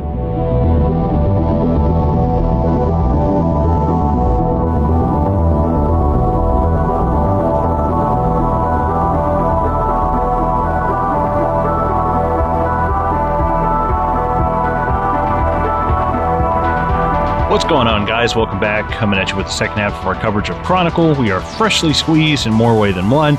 Jumping right back into this great scene with Steve and Andrew, which is really interesting. Like, we see a couple of these, and they're really good. Like, seeing these guys on just two totally different ends of the spectrum. Where he's like, you've always had friends, you were Mr. Popular, and you see you see Steve trying to take Andrew under his wing. Like he's kind of been given an out. Listen, there are people like this out there. Like, even though you haven't experienced a lot of people like this, there are good people out there that don't treat you like shit, and I think that's awesome. Like there's very few people in high school that you go to that are like Steve, that are popular, but still like, dude, don't make fun of him. Like, that's fucked up, and it's great to see that kind of like, I guess you could say it's kind of like that. Let me take one of you, the commoners, and make you a popular person. But it's not really. Andrew's never going to be popular. He's just not going to be a hermit, Right. Like, get out there and make some friends and shit. But it's a great scene, and this whole thing with like the winter break is coming up. They're going to have like this talent show. Dane DeHaan looks smashing in that suit, by the way. I love his mom. Be like, oh, you're so handsome, blah, blah, blah. Of course, it's one of Steve's suits. Like, I love this, man, his dynamic with Steve and seeing him really go to bat for him and stuff. But, again, what comes up must come down. It's where we bump into Dad again. And I love, he's kind of clever, though. He's like, Matt is not coming to pick you up. I was like, oh, as soon as he said it, I was like, shit.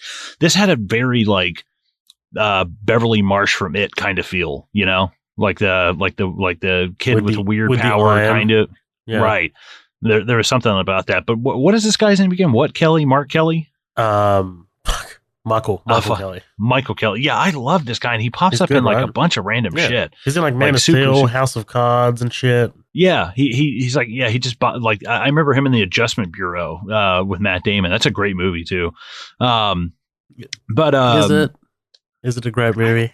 I liked it a lot. I haven't seen it in a long time though. But I just remember doors. I just remember doorways. That's it. Oh man, I love the premise of that, and I think that's Philip K. Dick. I think he wrote the Adjustment Bureau. Yeah, I think so too. But we get the high school talent show. I love, we see a little bit more dynamic between Casey and Matt. They're kind of setting things up. He's not so much of an asshole anymore.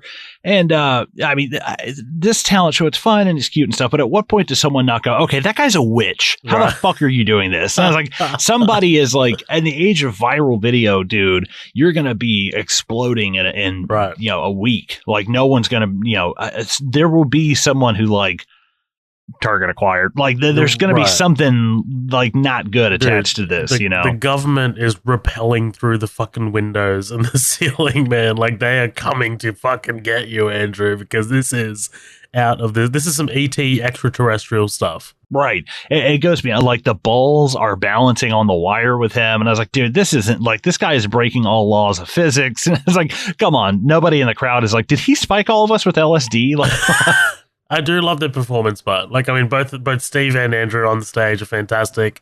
I love the way they play off each other. I love that this is honestly such a heartwarming moment because, like you said, it's fantastic to see Steve take Andrew under his wing.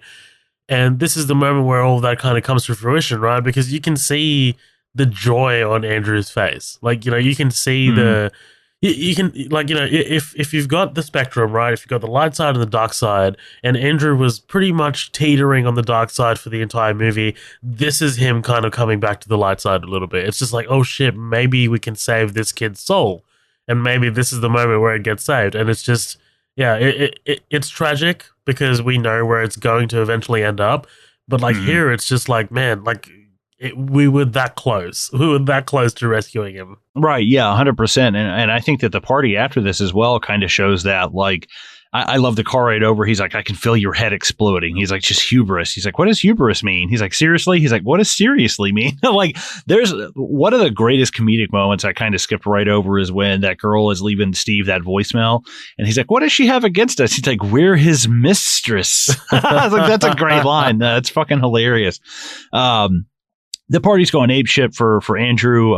Pink hair girl is actually Dane DeHaan's wife. I thought that was really interesting. You're not going to get one over on me, bitch. Yeah.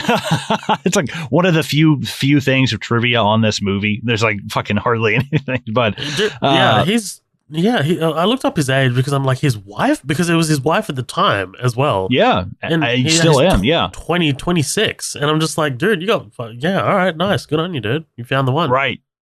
Yeah. Like super, super young. But he hits it off. He's smashing the beer pong. Everybody's going ape shit. I love the Matt leaving the thing, the message where, like, I think you summarize exactly what Matt is saying in this video where he's like, I was worried about you there for a while, man. I love you and it's you and me. And I'm just, extended family for life. And he backs into that chick. That's so, sorry, dude.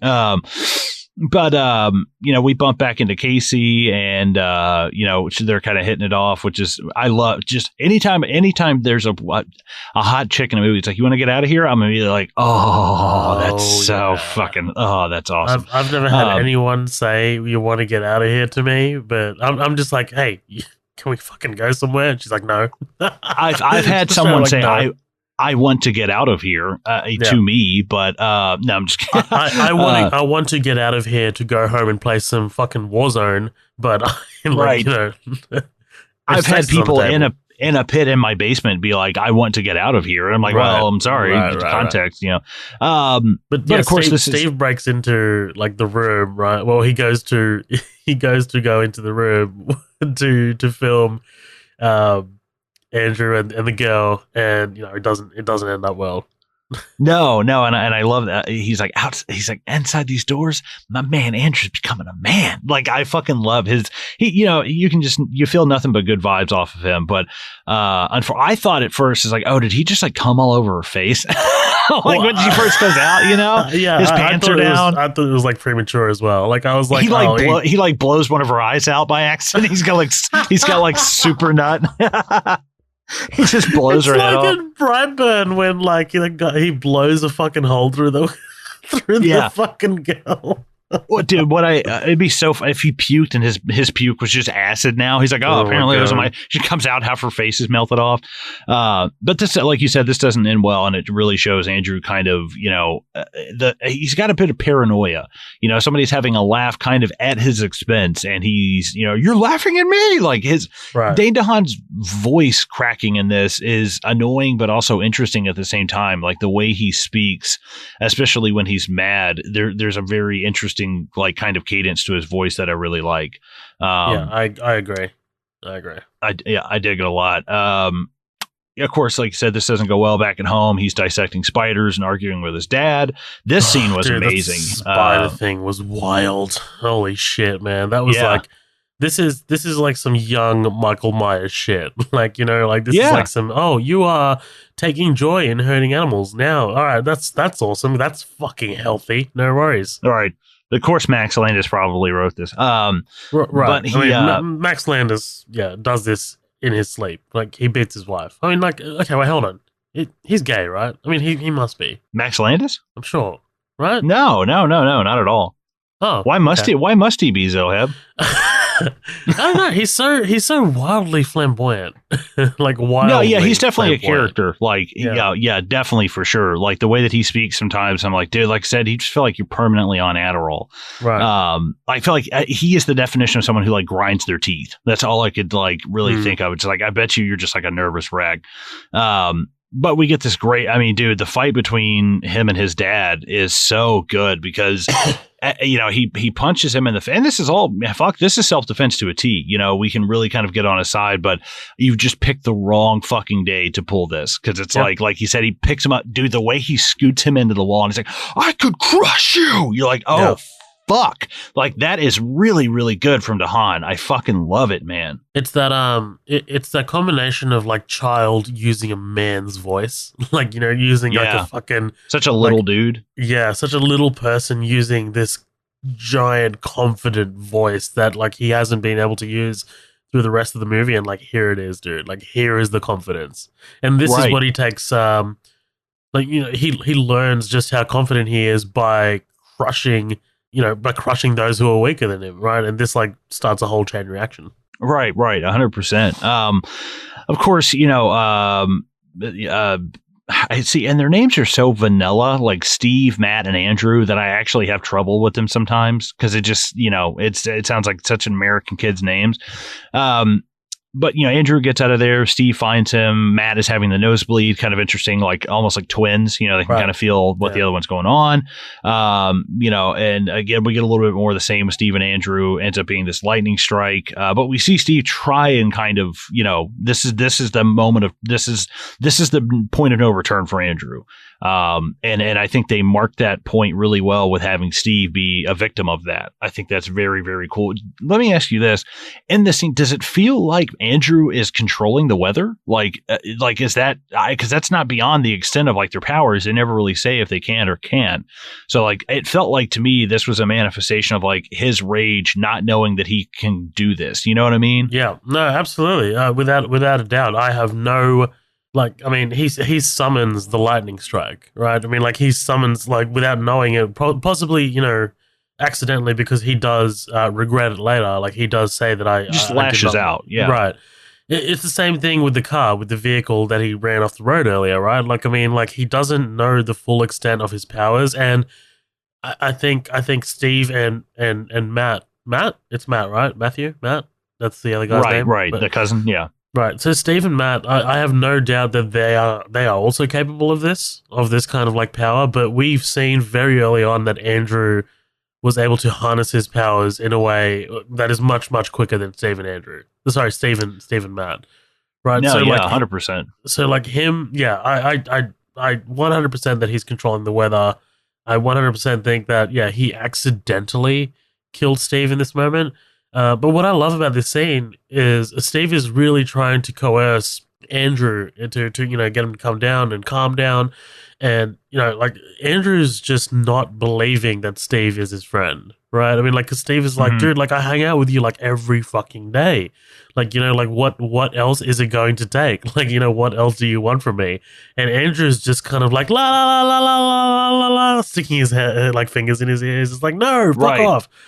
But like I right. also think like it's one of those kind of like conflict resolution things where Steve, you kind of just like got to read the room and be like, I'm gonna come and talk to you in a few hours once you just chill, like once you fucking calm down. Like it's one of those Right. things. You're in this like lightning dungeon in the sky. Like, okay, maybe Right. we pick this back up later, Right. Maybe send him an email first and then be like, all right, let's set an appointment. We'll Right. talk. Right. Yeah, throw a plane at him, knock him out of the sky, do something. But Steve's funeral the next day, I love when he for one, who the fuck, this is a little bit beyond a stretch, like who the fuck would film a funeral? But as he's doing it, like just the way it blurs and then it's looking around and then you see Matt just fucking staring at him. Yeah. Everybody else's head is down. I was like, that is great. I really, really, really love that. forgot Steve died halfway through. Like, I mean, like I was just like, dude, like I knew something big happened in the middle of the movie. For me, it was just like, holy shit. Like, yeah, that's right. They fucking killed him off. I remember the first time I watched it, like, it's like hard cut to the funeral. I'm like, whoa, that is drastic, man. That is awesome storytelling because you took me completely off guard. Like, I had no idea that we were going to be killing off like one of the three main leads and like moving straight onto the funeral. Like, there's no shot of like Andrew coming down to earth and like, trying to resuscitate like Steve or anything like that. It's just like, nope, he's gone. He's finished. Right. Yeah. 100%. I think there's something interesting too about not realizing like the capability of their powers and like controlling the weather. And it's like, it makes me even wonder, like, could you resuscitate a dead body? Like, could you just be like, and just like shock somebody back? Like, God, there's so much like food for thought of like, what are the limits of what these guys can do. But he kind of flies away in an open public place where there've been dozens of people. That's a great idea. Sure. Takes the camera with him. He, I like this though of him, just the even little bit of him walking and moving the puddles from under his feet as he's walking. And he goes to Steve. He's like, I think this thing's taking control of me, and just kind of admits that he's doesn't have a grasp on it like he thinks he does. We pick things back up at school. People are giving him shit. They're making fun of him for throwing up on the girl. He pulls the fucking bully's teeth out. And here's the thing, like, he pulls them out, but my thing is like afterwards, he's just like playing with the blood, and I was like, okay, this is a little bit too like quick of a turn. He's dissecting, like, yeah, he's trying to figure out. Like he's like, yeah, I did this little lasso thing, and I got around the root, and that's how I got the full tooth. But these ones broke off halfway through, so I'm a little bit disappointed with myself in that way. And he's just kind of like reviewing the use of his power. Like, yeah, he's reviewing his skill set, and I'm just like, yeah, like I agree with you. It is a bit much because he is doing this in the fucking school bathroom, so it's like, what? Okay, right. But like I like the idea of him wanting to be this perfect apex predator, and him recognizing his kind of like limitations of his power, like him kind of like recognizing I'm not good at this yet, Right. Well, and I like it. I like seeing him, just get revenge on the bullies in a different context. This is like 11 making that bully piss his pants in Stranger Things, to a much less like violent extent. but these two scenes, like, I don't know, it just feels a little bit weird. Like when he, if he gets revenge, that's cool or whatever. But then him playing with the blood and like relishing in it, I'm like, Yeah. that feels a little bit like offbeat, because right after we get him crushing the car and be like, I am an apex predator. And I'm like, okay, this is a bit like, dude, I'm not really surprised you can crush a car. Like maybe if you did something else, like, it's a cool shot. I don't know. It's a cool awesome, shot. like DVD cover or some shit, man. Looks awesome. Right. And I like his, I like what he's saying basically, where he's like, a lion doesn't feel guilty when it kills a gazelle. You don't feel guilty. This is an ant has no quarrel with a boot. It's kind of got that feel to it. Yeah. Ant boot. And it's really like, I like Dane DeHaan, but it's also just his delivery here. He's like, I just think that means something. I just think that really means something. And I'm like, okay, this is a bit much to me. And then see him crush the car. And I'm like, all right, got it. We get this great scene between God damn it, I keep wanting to say Steve. Right, with Andrew and Matt, where he comes in and kind of confronts him, and I love the fact that he is kind of underestimates Andrew's powers, where he thinks he can just like get a lick on him. It's like, dude, no way. Like, I wouldn't let you. And you know that Matt is trying to push with, like, let's just call it the Force. He's trying to push with that as well, and it's like, just see him locked on it. Like, I love seeing actors do something that well. That's like, when you have to fake a power like that, or you have to do like the whole, like Michael Fassbender pulling the sub, you feel that. Like, you really feel that. And that's what I love. In his palms and shit as he's like really trying to pull it out. Yeah, absolutely. Right. This feels really, really great. The only thing that cracks me up is when Matt when he leaves, he just like, it's like, are you in like an OK Go video? Like, you just like, about to say, man, it looks so goofy. I wish they'd cut away. Earlier. Yeah, it's super, super strange. So, they have their quarrel. He leaves. I love him turning his mom on her side. Thank you. Like, that's really great. Really sweet. Yeah.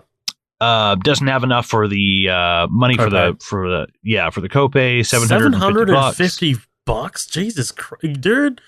Fucking get health insurance, goddammit. It's expensive to die in America. I don't know what to tell you, man. We talked about this on Breaking Bad, right? I mean, like, the story doesn't take place if it's set in Canada. Right, yeah, exactly. So again, this is where we get him kind of like suiting up to go rob the I guess the assholes in his neighborhood. I like him kind of putting on this firefighter suit. It does feel like it's. I don't think I would like it if he were like, I'm Firefly, and he were doing this the whole rest of the movie. But the fact that he just suits up to like do crime is really interesting to me. And he uses his father's suit. Okay, because I was gonna say, where does he get the suit from? And that makes sense. That makes sense. Yeah. I like that. Just him trying to have some kind of anonymity, but then using his father's like suit as well. I think that's really cool. The way he just mops the floor with these guys and he fucking points his finger. Oh, dude, I love like the shot of him throwing them into cars and shit. Like, this whole thing is so well done. Like, because this is the most really kind of like actiony we've gotten with the power so far. Like, what'd you think? No, totally. This was awesome to see in the cinema. I'm a bit of a sadist. I would have loved to see him like point his finger out and like, instead of blowing that guy back, just blowing a fucking hole through the guy. Right, just explodes. He's like scanners. Oh man, that shit would have been awesome. But yeah, he absolutely does wipe the floor with these guys, and it looks, for the most part, it looks good. Like, it looks. This guy is not someone to be fucked with. Like, this guy is not someone to be reckoned with, and like this goes into the whole, him robbing the convenience store, the gas station. And it's just like, God damn, dude, like your motivations are like every supervillain. Your motivations are understandable and they are like morally correct, but the way you're going about this is wrong, right? I mean, like the way you're going about this is like every supervillain, because we understand where you're coming from. The best supervillains, you sympathize with them, right? Like you sit down and you're just like, I get where you're coming from, but this is wrong. Like, you can do this a better way. Like Thanos. It's like, you can just build infinite resources. Right. You don't have to kill half the people, you know? Right. Which somebody said that to Josh Brolin, and Josh Brolin's like, that's the point, though, that he doesn't think like that. He thinks, you can only through like attrition and conquering can you do that. Yeah. So he beats the shit out of these guys. He robs this gas station. This is a amazing scene, flipping the money out into the bag. But there's always something interesting about like Andrew does things that aren't really, you can't just straight up like, it's not like he turned the gun on the guy and shot him. He really, you know that Andrew really didn't probably want to hurt this guy.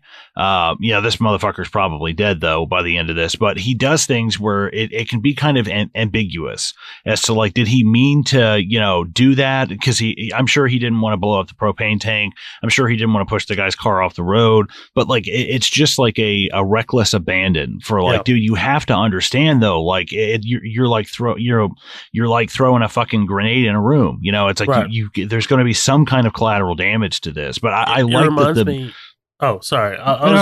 Just to add to that, I was gonna say it reminds me of the plane scene, right? I mean, like these kids go up in the air and believe that there's not going to be any consequences to what they're doing, but like very much like Walter White, they think that they've calculated everything out, but there's always that one thing that they don't either understand or doesn't even appear in their kind of like, their thinking, like their thought process. Where like, because like when Dan DeHaan when Andrew goes and like robs the bank, the convenience store with the gas station, he's not considering that, holy shit, maybe this guy's armed, maybe he's going to come after me. Like, you know, like it's just like there's none of that. It's I am an apex predator. I have all the power. I have all the cards. So I'm just going to make him do whatever he wants. By the way, that gas station attendant, fucking ballsy. Fucking ballsy. Oh, yeah. Well, like once you see the guy came in and air punched you into the guy air punched you into like a second rate concussion. Dude. And then you get up and chase him with a shotgun. And I'm like, dude. He vaults over the fucking counter, dude. And he's just like, oh my God. Like, dude, at what point do you just leave it alone? Like, just leave the money alone. At what point do you not, just cut your losses, take the videotape of the robbing, sell it for $1 million. And like, exactly. You got to turn these things into opportunities, man. Exactly. This is Jordan Belfort speaking. Right. So, of course, it explodes, puts Andrew in the hospital, I assume kills the shop owner or whatever. They bring his dad home, or they bring his dad to the hospital. It tells him that his mother's died. Man, Michael Kelly just kills this scene, dude. Kills this scene. I like, and he, his whole thing of like, what, because he does kind of have a point. He's like, I was out looking for you and she died. Yeah. And it's like, fuck. Like, and you don't really think about that this guy seems like he would go out and look for Andrew, but Andrew's really, really never been gone for this long. It's not like he leaves and he's been gone all night. Right. So I think there is something interesting about the fact that he was out looking for him. And ended up, their mom died alone. That's really crazy to think about, this woman and the whole thing of like, I want you to apologize to me. Like I said, he just chews the shit out of the scene. And once the finger pointing and the final finger point, and catches the arm, it's like, oh my God, like the eye opens up, the room fucking explodes. Awesome. Like that is so good, man. Like that's the bread and butter of this movie for me are these kind of moments. And the transition too, the kid blowing out the candles. I was like, God damn, I love that transition. That's really, really cool. Matt's wearing a USS Nostromo t-shirt. I just wanted to point that out. I was like USSEC, and I was like, what the fuck is that? And this is followed up with, with a nosebleed. I think Steve, he's like, man, my face is like on its period or something. Like earlier he said that. And this cracks me up because he's like, I got to go to Andrew. I'm leaving this party. I got to go. And he takes the car and I'm like, yeah, I thought that too. What are you trying to do? Like hide your secret identity, dude? Like, I mean, just fucking go out the back door and fly off, dude. Like, I don't know why you took the car. Right. Yeah. That's, I need a camera there. All right. And Andrew doesn't have his. Like, I need a camera there. Right. So, yeah, this whole thing is great where they rock up to the hospital and just to hear like this distant conversation of Andrew with his dad, like, you did this to me. Yeah. And like, oh, fuck. He's like, what? Please don't drop me. Please don't drop me. Like, yeah, you can hear it from Michael Kelly. Yeah. It's brutal, dude. I love it. Of course, Matt ends up catching him, and this is where we kind of get into. Now we're at the Rocky versus Apollo. Right. Now we're kind of here for what we got for. We've got helicopters crashing. That was in the trailer a lot. The helicopter going down was a big way thing. It goes down, and the way that we see the actual like wreckage of it looks exactly out of The Dark Knight. And I was going to say The Dark, yeah. Yeah, I'm just like I actually looked it up. I'm like, is this the same studio? Did they use the same footage from a different angle? Because like, but like they didn't. Like, like the way it comes down, it looks exactly the same. No, absolutely. That's definitely, and it's the empty streets, the helicopter going down. It's night. It's definitely got that feeling of it. But I like the one random cop who's just in like a dead downtown. He's like, "You guys need to go." Like this one fucking dude who's like hanging out.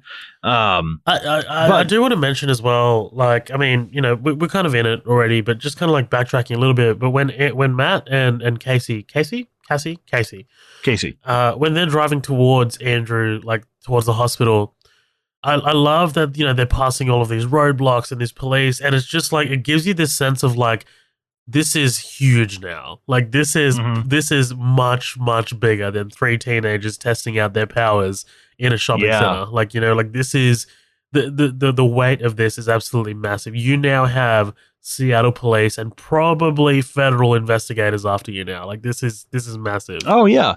Well, and the thing that really gets us there when they first report it, they're like, there's been a bombing. There's been a bombing at the hospital, which is of course what any reasonable person would think. Right. And that's where you start getting, we just actually had that in Nashville back on Christmas. And it's like, your fucking city gets locked down, dude. Right. So the fucking National Guard's on its way. Awesome. Right. Yeah. And we get this knockout, dragged out fight. Matt saves Cassie from the car. I do love that first moment though when he flies up to his dad, and just everybody going, "Oh my god!" Like seeing a group of people introduced to like something very few people will ever see in their, like seeing something like the birth of something, the first flight, like public flight of a guy just flying up and doing that, like. I try to contextualize that stuff sometimes. I'm like, what would I do if I were just somewhere and you just watched a guy just like fly off? And it's like, not like, oh, he's a superhero. It's a bird. It's a plane. Like, what would be your real world? Like, people would be fainting in the street.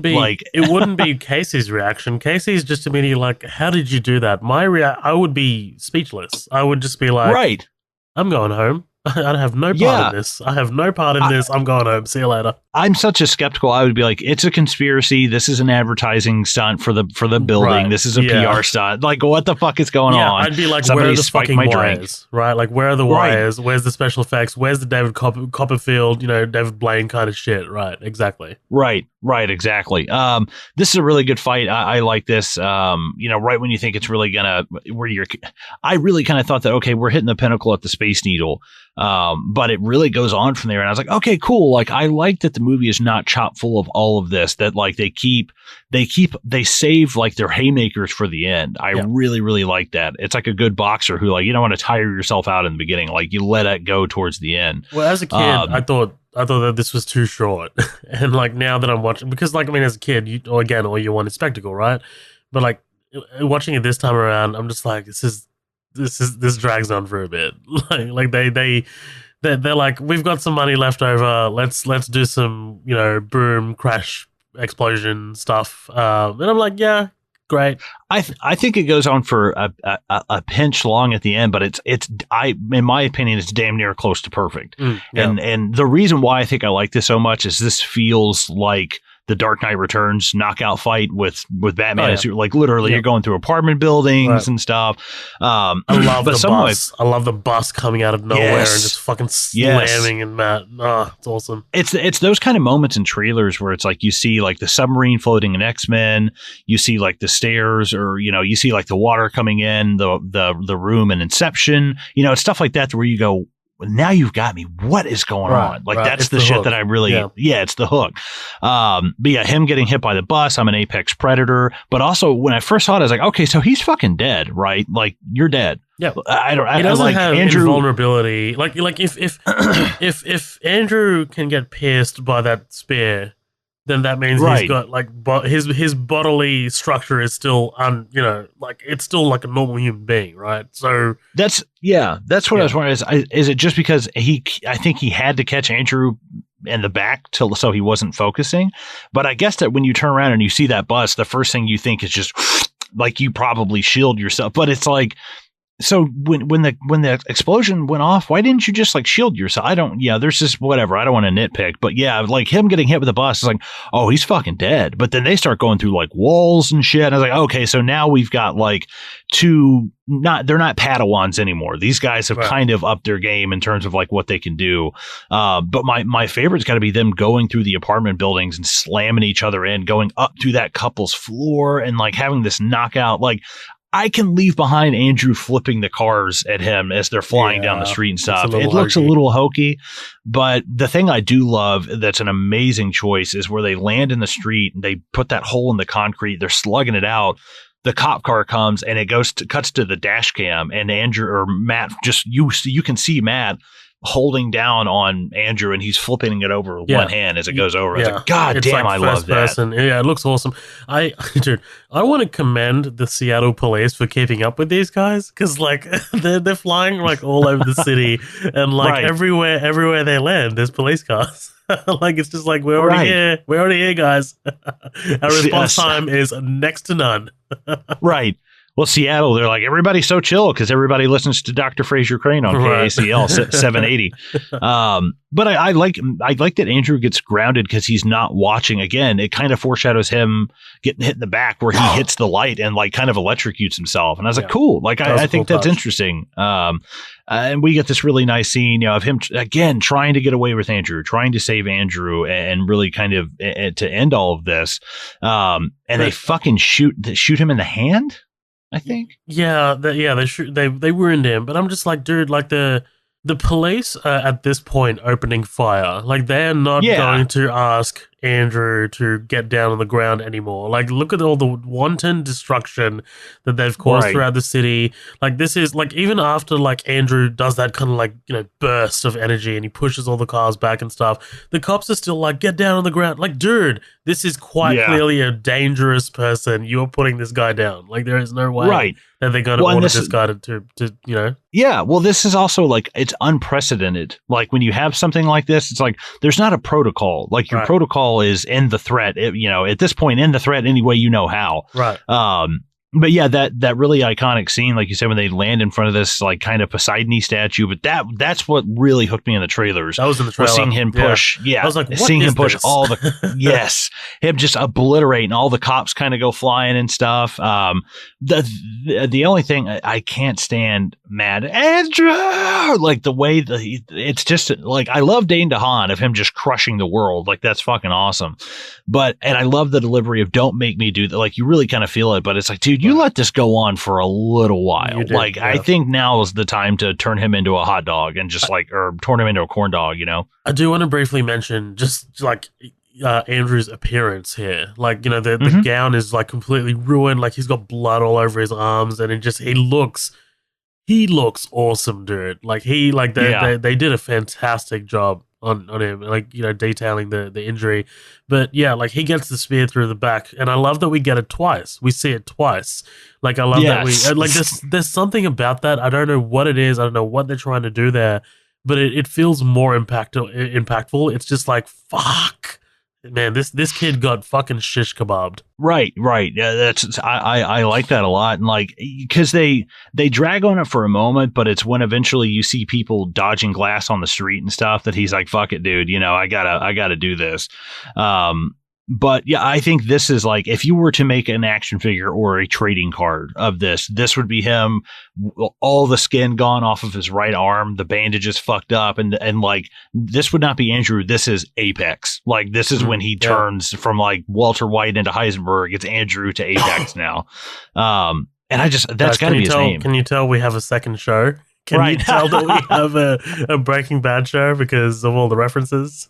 Right. And that's called Bad Crystal. You can find it anywhere you consume your podcast.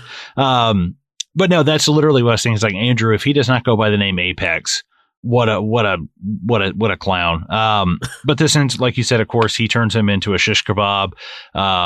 He's flying around, this great shot of him flying around the world, over the ocean, the deserts. He gets to the mountains, and this is no wasted time. Like, no lamenting, like no going over and crying over his body or anything like that. Like, no, there's no funeral. Yeah. Right. No funeral, no shot of him being carried to hospital or something like that. It's just, we're moving on. We're going to where is he again? To Tibet. Tibet, right? With these monks and stuff. Yeah. Well, I actually thought it was the third level down in Inception because that's where he is. Yeah, I love this ending a lot. The fact that this, that basically out of everything that has happened between these guys, Matt is the only one left. And it's kind of crazy just to see again, but it feels right. Steve was kind of like disconnected in a way of like, you're too popular to understand what Andrew is going through, but Andrew has so disconnected to be like, you have given up hope and seeing people and I'm not criticizing Steve as a character and saying he's a bad guy, but it makes sense for Matt to be this kind of like perfect, like kind of blend of like Mr. Popular, but also at the same time has probably been bullied at some point. It seems like he's more of the average type, but between those two, but I absolutely love this ending. It's really, really great. I'm wondering what the monks must think when he's like, wow, and he throws, and they have to be like, is that a fucking Yeti? Like these monks are like, is that a goddamn Yeti? But yeah, I absolutely love this ending. Yeah. Of them. There is an alternate ending, so let me pull this up real quick, and I think this is the one I was talking about earlier. If not, I'll try while you pull that up, I'm just going to mention this rumor that was making the rounds, and like I remember, like the movie had just come out, that ending happened. It was like really, it was a really kind of like poignant ending. It's a fantastic ending. I love this ending, but I remember there being like a rumor, and it was just like, yeah, it turns out Andrew is alive, and he finds the video recorder in Tibet, and he's gonna come back, and it's just like, fuck off. No, I'm good. I don't even mind him coming back in a way, or somebody trying to clone him, or some comic book bullshit, but like not like, and he rose from the grave. I'm like, okay, no, I'm good. So this is on Screen Rant. What happens when 3 teenagers accidentally stumble into super-like powers? I'm sorry, blah blah yada yada. The film ends with Matt promising to use his powers for good, and from then on. But Landis's original ending took a much more literal depiction of superheroics. The original script had the film jumping ahead 2 years to show a dam breaking in Asia, with Matt swooping in to thunderous applause for those about to drown. He hypes the crowd up even further, shouting "Fuck yeah, Korea!" and then uses his telekinetic powers to stop the giant wave of water. That's the one I had heard, that he had gone to Korea and stopped. Like something, I'm good. This thing. I don't need, I don't mind something not that detailed though. Like if you can show me something found footage away from far away where I don't ever see his face, like he's not in a costume, like maybe I don't mind seeing him show up in like, even if there was a montage like at the end of Brightburn, where they're like, there's been reports of blah blah blah. Like I would love to see, as the credits roll, just a montage of like. I don't know, I guess like third party, I'd imagine Matt flying off, but he's in like the Sasquatch pose, like in a blurry picture, like something like that, like how they do Hellboy, when everybody's taking the shitty pictures of him and stuff. He's kind of like become like a legend, like a myth kind of thing. Yeah. Yeah, I definitely would love to see that. I wish there was, more coming out of the Chronicle universe, but, I think that ship has pretty much sailed unless they bring somebody else in to do it, which is not, I'm not against that. I think Max Landis, for all of his faults, wrote a very good script, but I don't think that this is something that like, I think somebody can crack this code, and I think that somebody can still do something with this.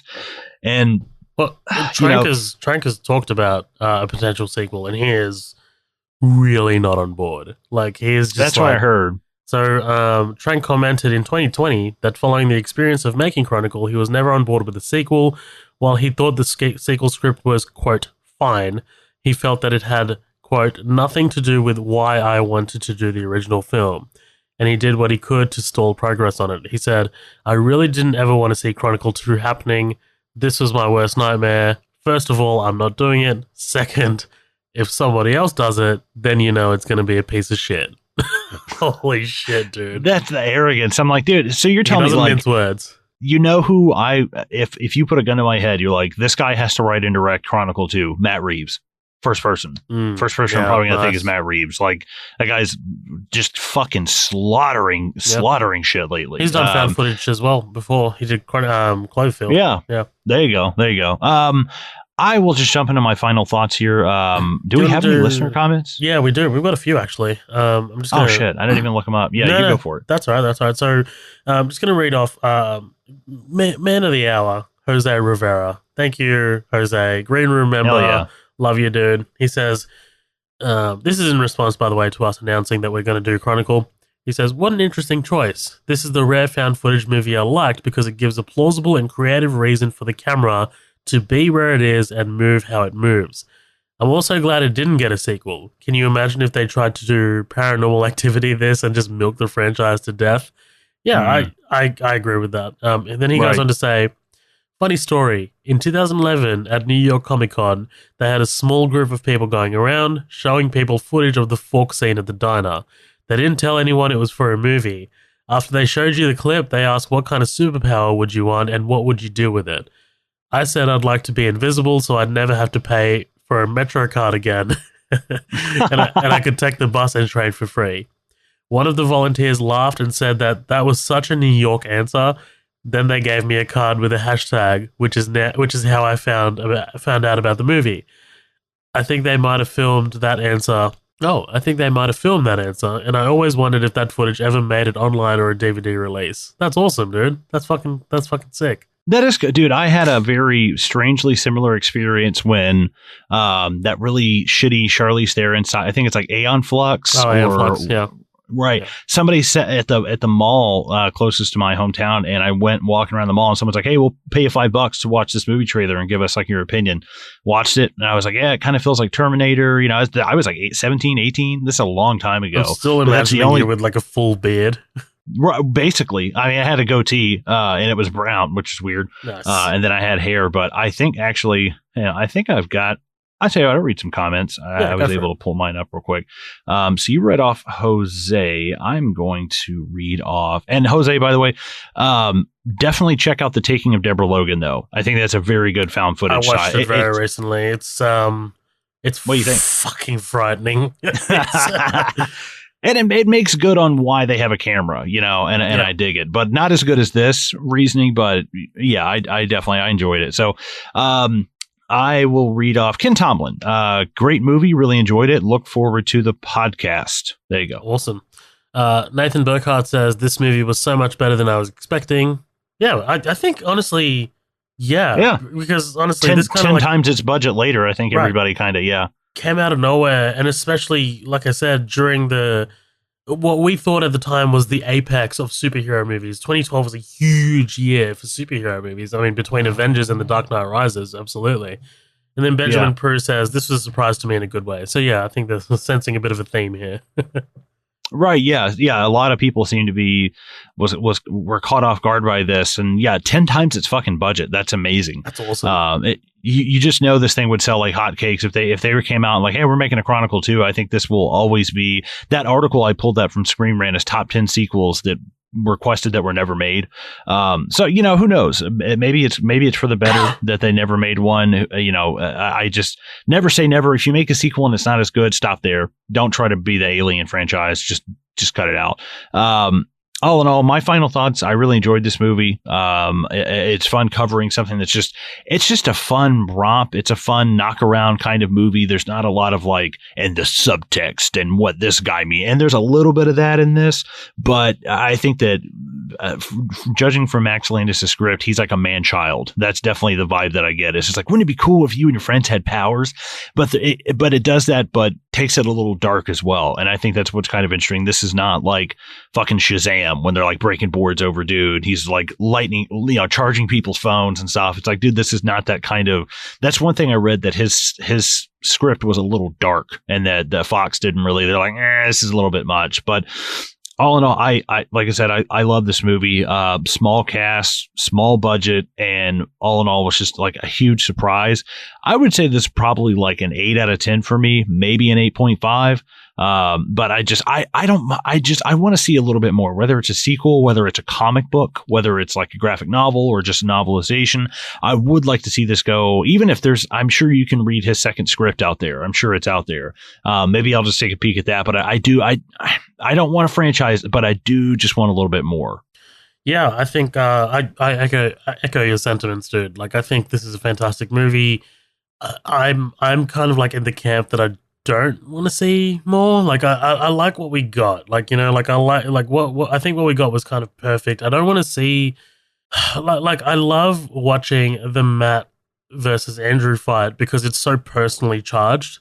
Like, it's so like, he's literally just trying to get him back to the light side. Like, whereas like, I don't know if I want to see Andrew saving goddamn Asia from a dam, right? Like, I don't know if I want to necessarily see that because we've seen, I mean, like, again, look at how saturated the superhero genre is, right? I mean, like what, unless they do something that is as fresh as this, then I don't really want to see it. Like, and it's tough. It's tough to come up with something so fresh in 2021 that would be completely new and completely original. It's just like, yeah. But I think, all three leads are fantastic. I think this is a super awesome small film that was made for a small budget. I think, like you said, it doesn't have that much meat on the bone, but compared to something massive like Batman versus Superman or like Justice League, this has so much more meat on the bone. Like, they're like what Andrew does and what Steve does, and like their kind of like little relationship that builds up. Like, there is so much more in that than there is in like Batman vs Superman. And I don't mean to bring fucking the DCEU down or anything like that. Don't email me, whatever. But it's just like, yeah, like I don't know. Like there's like, for a 90-minute movie that didn't need to be in there, but it was, and I'm really, really grateful that it was. So yeah, this was a lot of fun covering, dude. I had a blast. Hell yeah, guys. We hope you've enjoyed it. If you want to check us out, you can see where to find us in the show notes or check out the audio from the beginning. You can really just find us midnightdoublefeature.com. That'll take you to everything. Please stop by and rate and review us on iTunes. That is the biggest thing. Even if you can't sign up for Patreon, you can't buy any merch, it's totally free to rate and review, and that really sets us apart. If everybody that listened to this did a review, we'd be fucking skyrocketing right now. So if you love it, let us know. If you hate it, let us know. But we hope you enjoyed this episode. We hope you have a good 2021 and you guys are staying safe so far. And we will catch you on the next episode. Peace out.